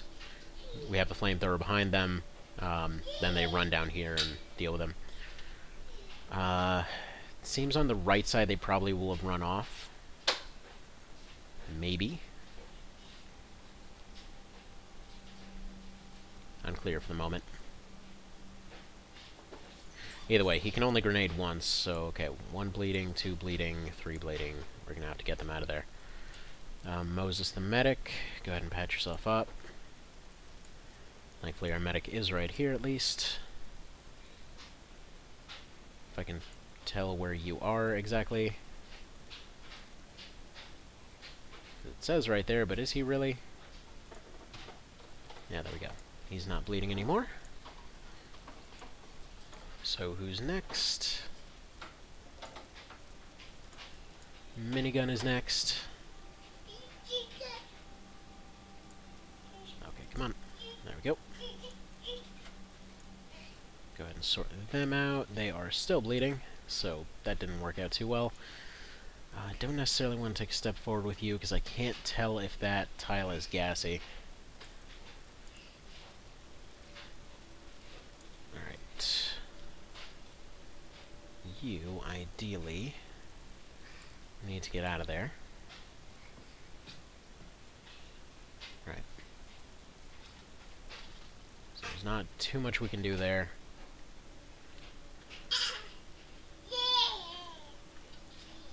Alright, let's just see if there's anything down here. Set that entire place on fire.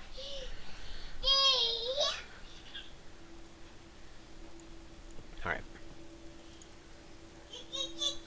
This one's going to squat in this direction. If that guy shows his face again, we'll stun rocket him. Dang, dude. Why are you so hyper today? You sleep real good? Alright.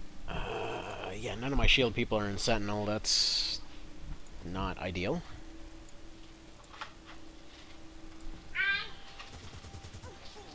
Right. Awesome. Somehow that got through.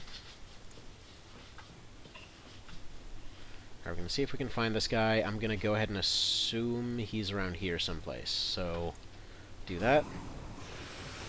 Nice. Okay, that sounded like a pop. I think he's done. That nice, satisfying pop that everybody loves. Yeah,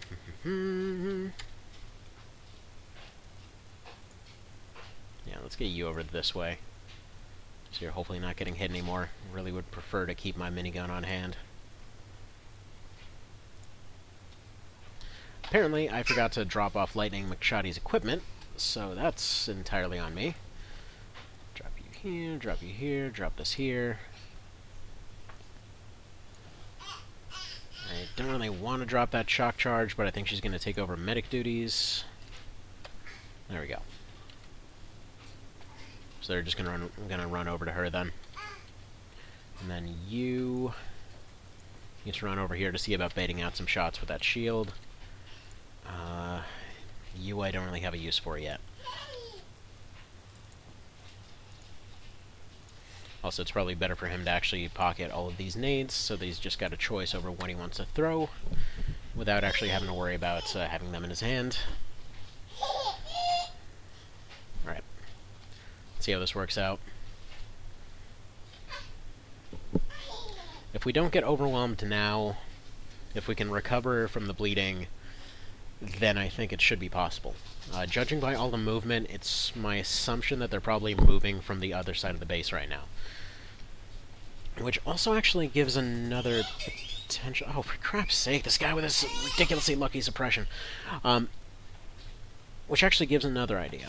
if I run 3 people over to go and block the other hallway, maybe it might be an idea to block the hallway from both sides and now start taking the opposite side.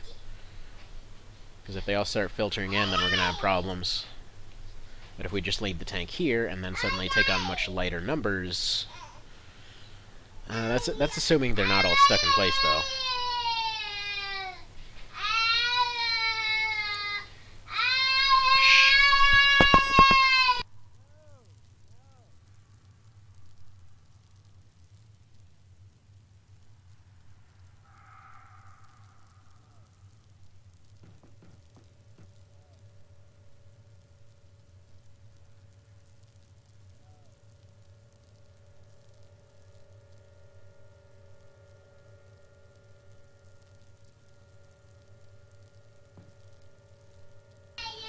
Alright, there we go.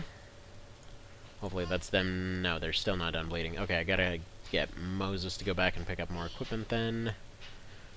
Dandy. Yeah, we gotta deal with dude guy up there, but... Alright. 40% shot. If I can clear this area out a little bit, like get my people out of the way. Yeah, that'll be safe enough. I don't assume it'll vary that much.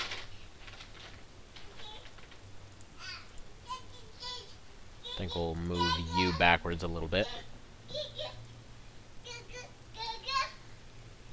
It seems like a fair assumption this guy popped, so we can probably start circling around this way. This door is safe. It can open. Alright. Pop you right there. Yeah, immune to the fire, not immune to the stun gas, so... That's kind of its own situation.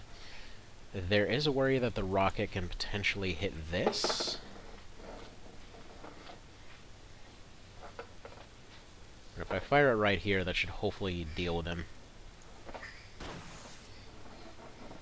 Alright. It didn't hit him, but at least he's going to be taking that damage when he walks through. Once this dissipates, I want to try and take this center area.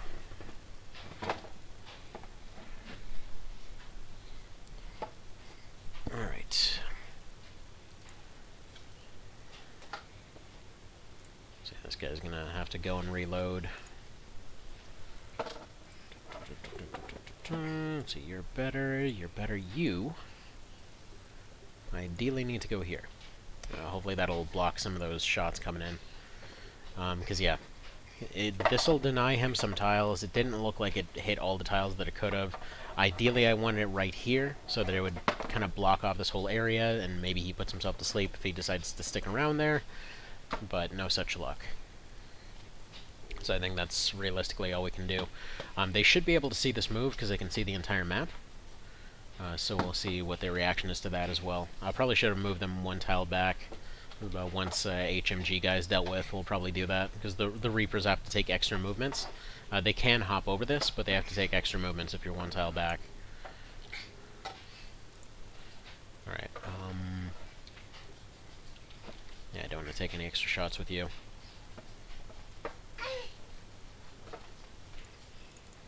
Alright, you go ahead and back up.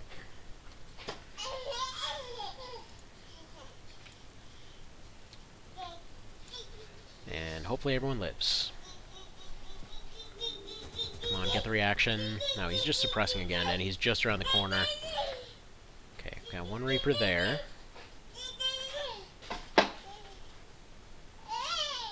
Actually, this should be really good, because they have to go down a hallway, they have to go around a whole lot of cover in order to get through that hallway. Yeah, I think this can work.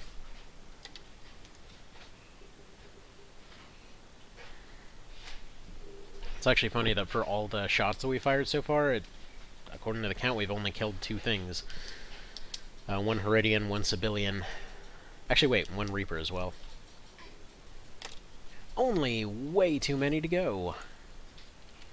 Right. Consetta needs to get the hell out of there. Shield's still holding up. You need to go there. Lightning McShoddy can sort that out.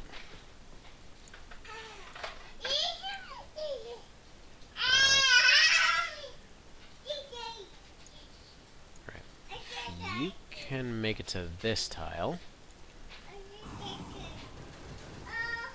Darn. Alright. Yeah, I was hoping that would hit.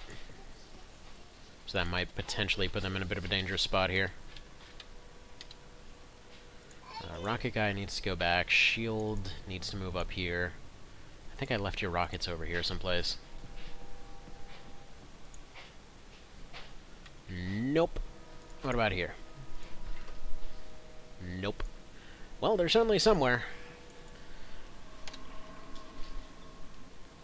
Keep hitting control, hoping that maybe, just maybe, it'll do the Silent Storm thing and tell me where everything is. Alright, Moses the medic needs to get into cover of some description, but he can't. Now he can. Alright. I think Iro was just going for a reload.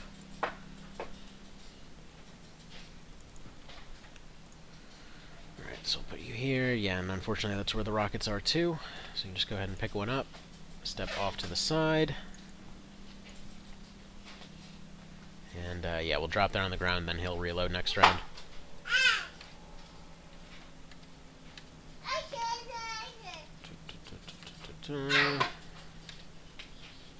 Okay. Then you need to run back here. And actually, no, you're gonna run back here. Her odds of a reaction aren't very good. At this rate, yeah, there's like not rolling 27% chance for that. So next turn, she's gonna run around and see if that Reaper's anywhere.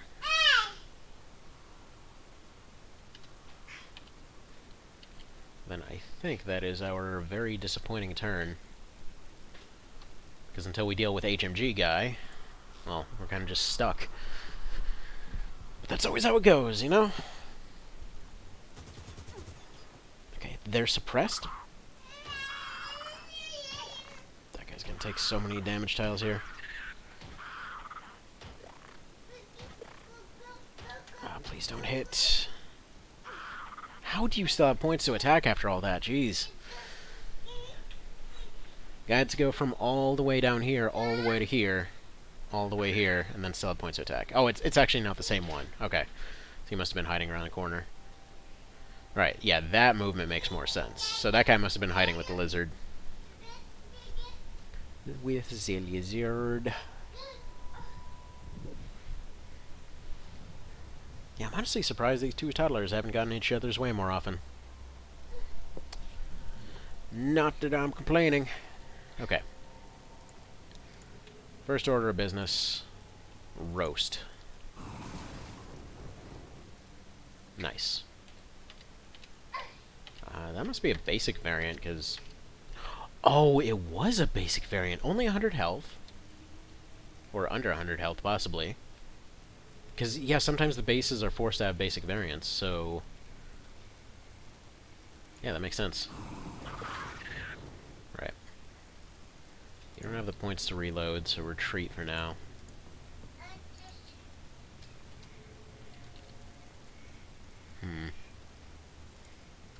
Yeah, we're gonna have to start pulling people back, I think. Because all we're doing is letting this guy get free shots. Okay, you, first off. Unload that thing. Pop that one in. Just drop it in with the rest for now so you're not overloaded. Alright. You pick up a new rocket. I think I'm just gonna take one of these. So then maybe, just maybe, he can take a snipe on something. I'll put him there. You need to go pick up more supplies so you can get out.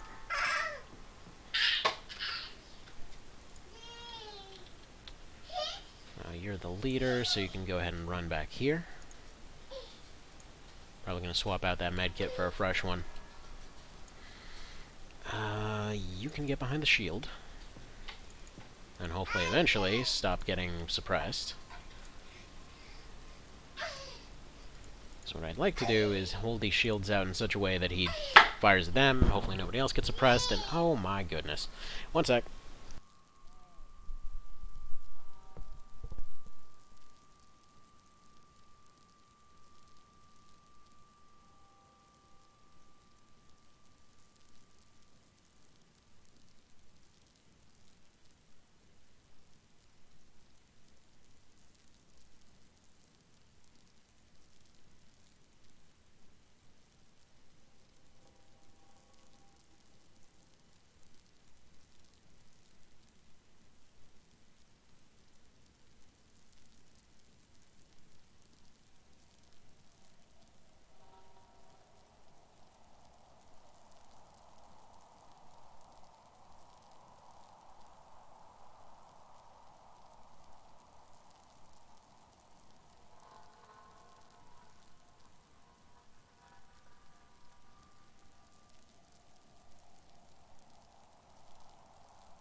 Alrighty, it doesn't look like there's any safe path for this guy to go, unfortunately. I was just thinking it might be an idea to get some acid back there, but... whatever. We'll save all that for now. Hopefully we're good for the turn. So yeah, you can't do anything. Well, you can potentially get back there. No. He's just going to need to reload next turn, so we'll drop this on the ground. I'll pop it in the launcher. I'm just not sure if he has enough points to reload it, is why I'm doing that. And then, yeah, we'll go ahead and call that a turn. Hopefully everyone makes it. It's really grenades that I'm worried about. Unfortunately, both now have gotten their grenades off before anything. So it looks like most of that front gas is dissipated. I should be able to circle around the corner and get rid of that guy. So that'll create a much better choke area. So obviously the problem now is just the fact that we're kind of stuck in a little choke point. Got to spread out in order to even make any progress. But first off, you reload because you're kind of the backup plan here. Let's have you take a few steps back, just in case there's a Reaper around the corner.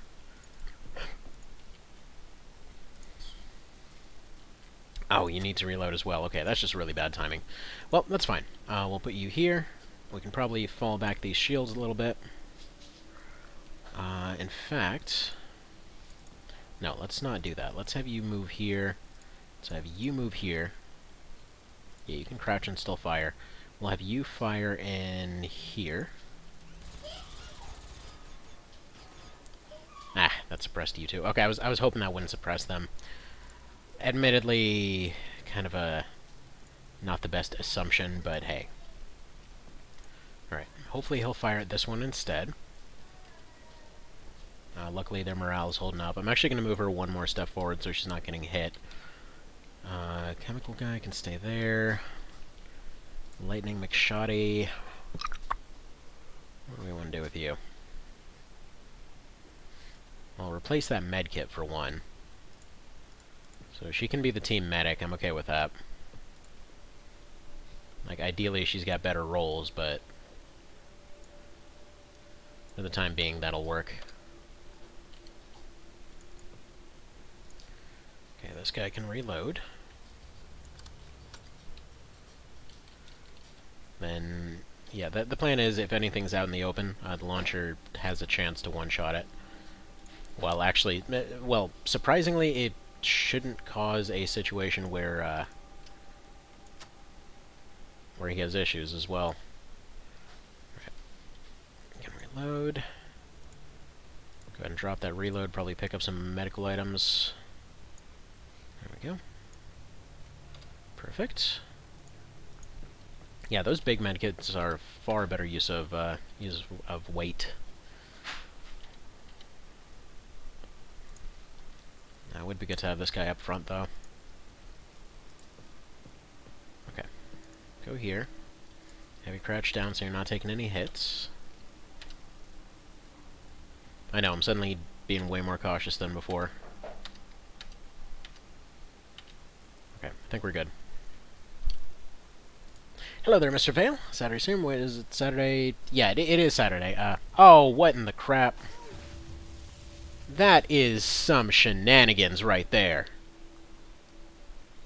Man, get that guy an NFL contract. Jesus. Yeah, so through like 10 tiles of heavy smoke plus fire, he basically absolutely nailed a shot, and it rolled high and vaporized my shield lady. Awesome. But yeah, definitely Saturday. Basically just ran into a situation where I just felt like trying to do this base raid thing today. That sucks. I mean, I guess they were mostly useful for their shield, so this guy can take over. But still, that is some crap right there. Alright. But that is their one grenade. He can't do that again. Let's go ahead and get our armor out of here.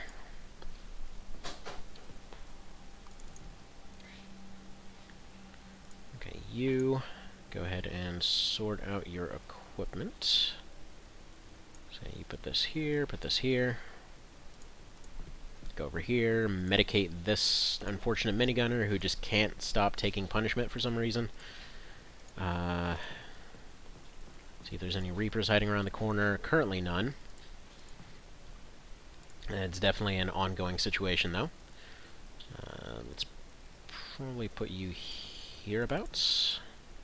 They can still see this, so for example, if they run around the corner, they have a grenade, they can still make this throw. Even though for people it would be functionally impossible, like right here, if I do this, this would be 100% blocked, but for them they get a chance to throw over it, which is kind of bullcrap, but whatever. Alright. So one down, we've barely made it a room, but it could be worse. Gonna pop this guy here for safety. Gonna pop this one forward over here for aggression. And that should hopefully leave both these guys, both of these two, available to run around the corner and finally roast this bastard.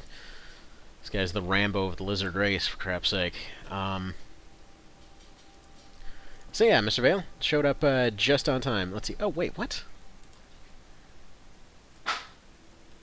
Held a message for reason identity. Apparently Shenanigrims is the name of a person, by the way. So, yeah, it says that it's identifying somebody that isn't here. So congratulations on, I guess, bullying somebody you've never met. What you doing? Jeez. So yeah, how about that? So yeah, you've showed up just in time to see the best of the lizards, apparently. The guy who simply will not die no matter what we throw at him. All the others get instantly vaporized, but this guy just keeps running around corners and suppressing everybody, and... Admittedly, I did screw myself early on by putting that stun grenade right there. I thought that it would stop whoever was on the other side of the door. Unfortunately, I mean, it helped somewhat. It's not fair to say it didn't help at all, but still. So, okay. As far as the general base layout is concerned here, the reason that this should go better than last time. So before, I liked the open areas of right here, but unfortunately that led to a lot of those kind of like hive rooms, which tended to have a lot of hiding spots, which meant we ran into those situations like last time where, you know, people got ambushed when they had a thing right next to them. And 1 sec.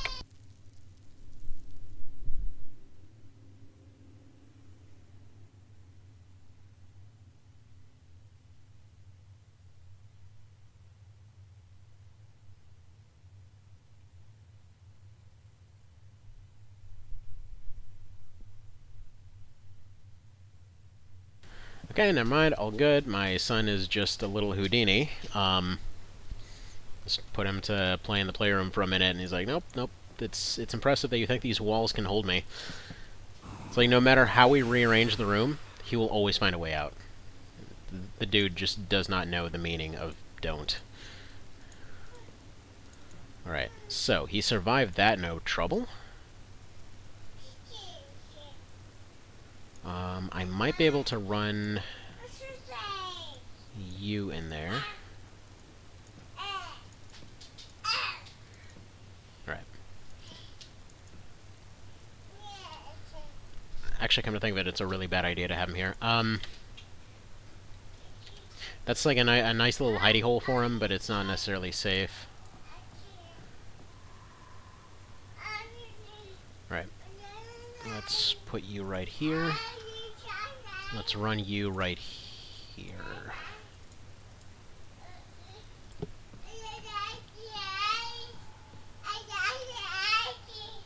Okay.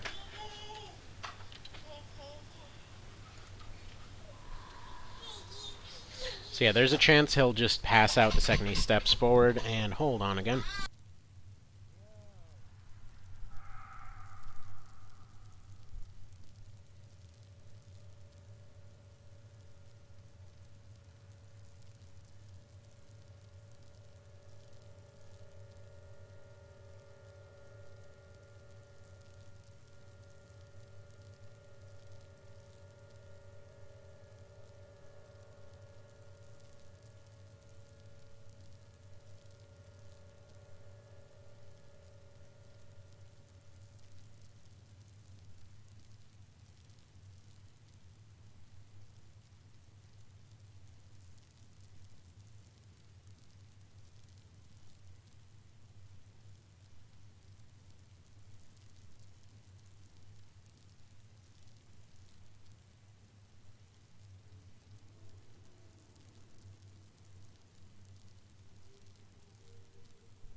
Alright.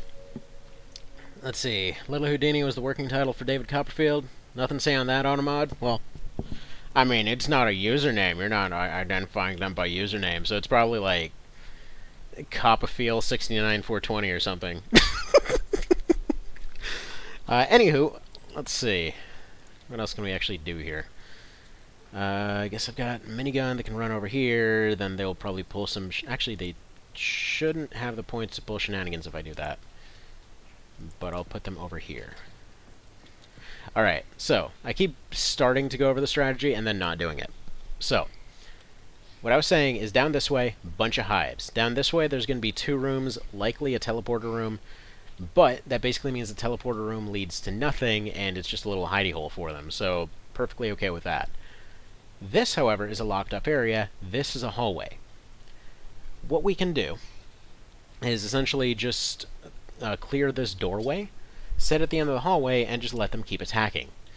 Because most of their dudes are stuck over here doing nothing, essentially. So, if we can create a situation where we clear out all this, secure that hallway, and then we move 3 people over, block this off, then we can essentially roast most of their team in one fell swoop, clear that out, and then go back to keeping the tank blocking that hallway. Then we go back this way, and, I mean, I guess that second step is entirely unnecessary. Whatever, we'll see what we do. We'll see what we do. But that seems to be the general idea of good happenings for now. Alright, we'll move Lightning McShoddy up. I still can't believe that of all the units that have made it this far, they're the one that keeps miraculously surviving. They're the only one that's somehow become an actually good unit. Actually, wait. I do not want to have you on reactions, because you are going to roast your teammates. So there we go. We'll put you here. If there's a Reaper coming around the corner, we are going to have a bad time. To that effect, let's go ahead and actually move you right back, as long as you don't have reactions. Yay! Sabotaging people.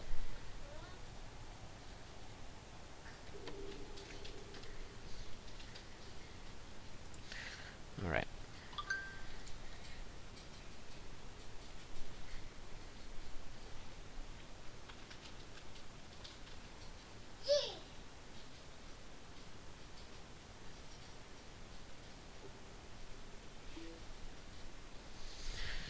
Anywho,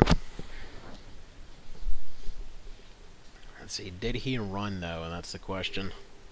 Looks like he did, and or he's just sitting and cowering for the moment.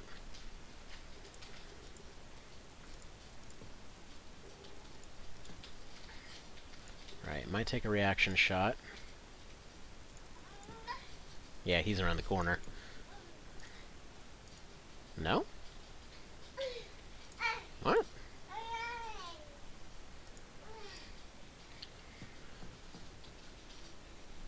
He back here?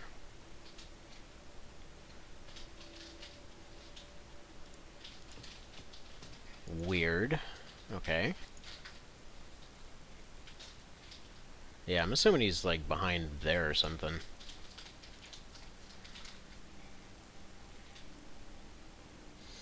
But we already know his HMG can potentially get through, so... Let's put him here, or put you there, crouch down, try to minimize incoming. Put you here, put you here.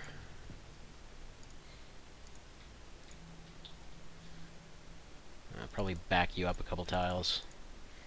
Because if something comes through, he can fire at it, but that's not necessarily always a good thing. Right. Or she, rather.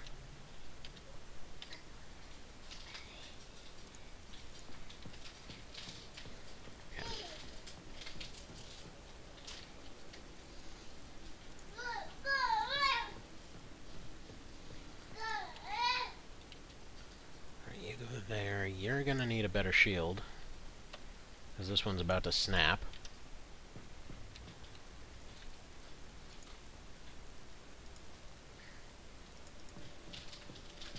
And I guess we'll put you about here.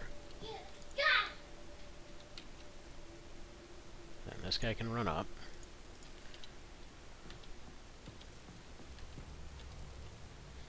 And I guess that's everybody's turn, so okay. Let's see what happens. Runs around the corner and... yeah. Alright, doesn't matter. His time has come. See, every time I hear more about life in Missouri, I'm glad I don't live there. When the Mississippi River was diverted, it flooded cemeteries where giant catfish fed on the corpses. Ugh. To fight invasive fish, Missourians invented backpack electrofishing, which I imagine as Ghostbusters for fish. Nice.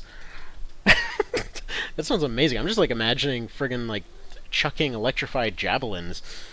But anyway, there's only 3 giant salamander species in the world: Chinese, Japanese, and Missouri's hellbenders. Hellbenders, aka slime puppies, aka Laverian water newts. Why do they get such cool names? I'd assume it's kind of just some lizard that lives in BFE. Alright, finally. The immortal lizard. The friggin' Rambo of lizards is gone. So we should have a relatively clear path now.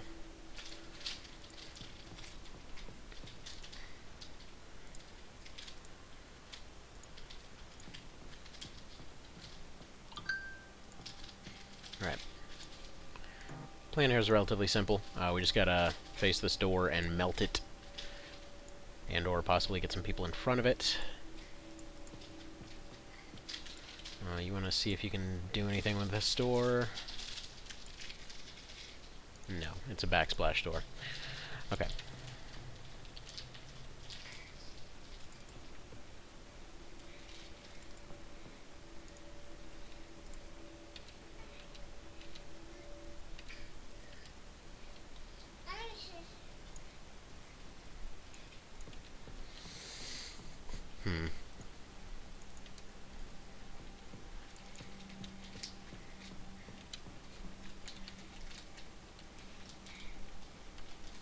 Alright. Does the door open now?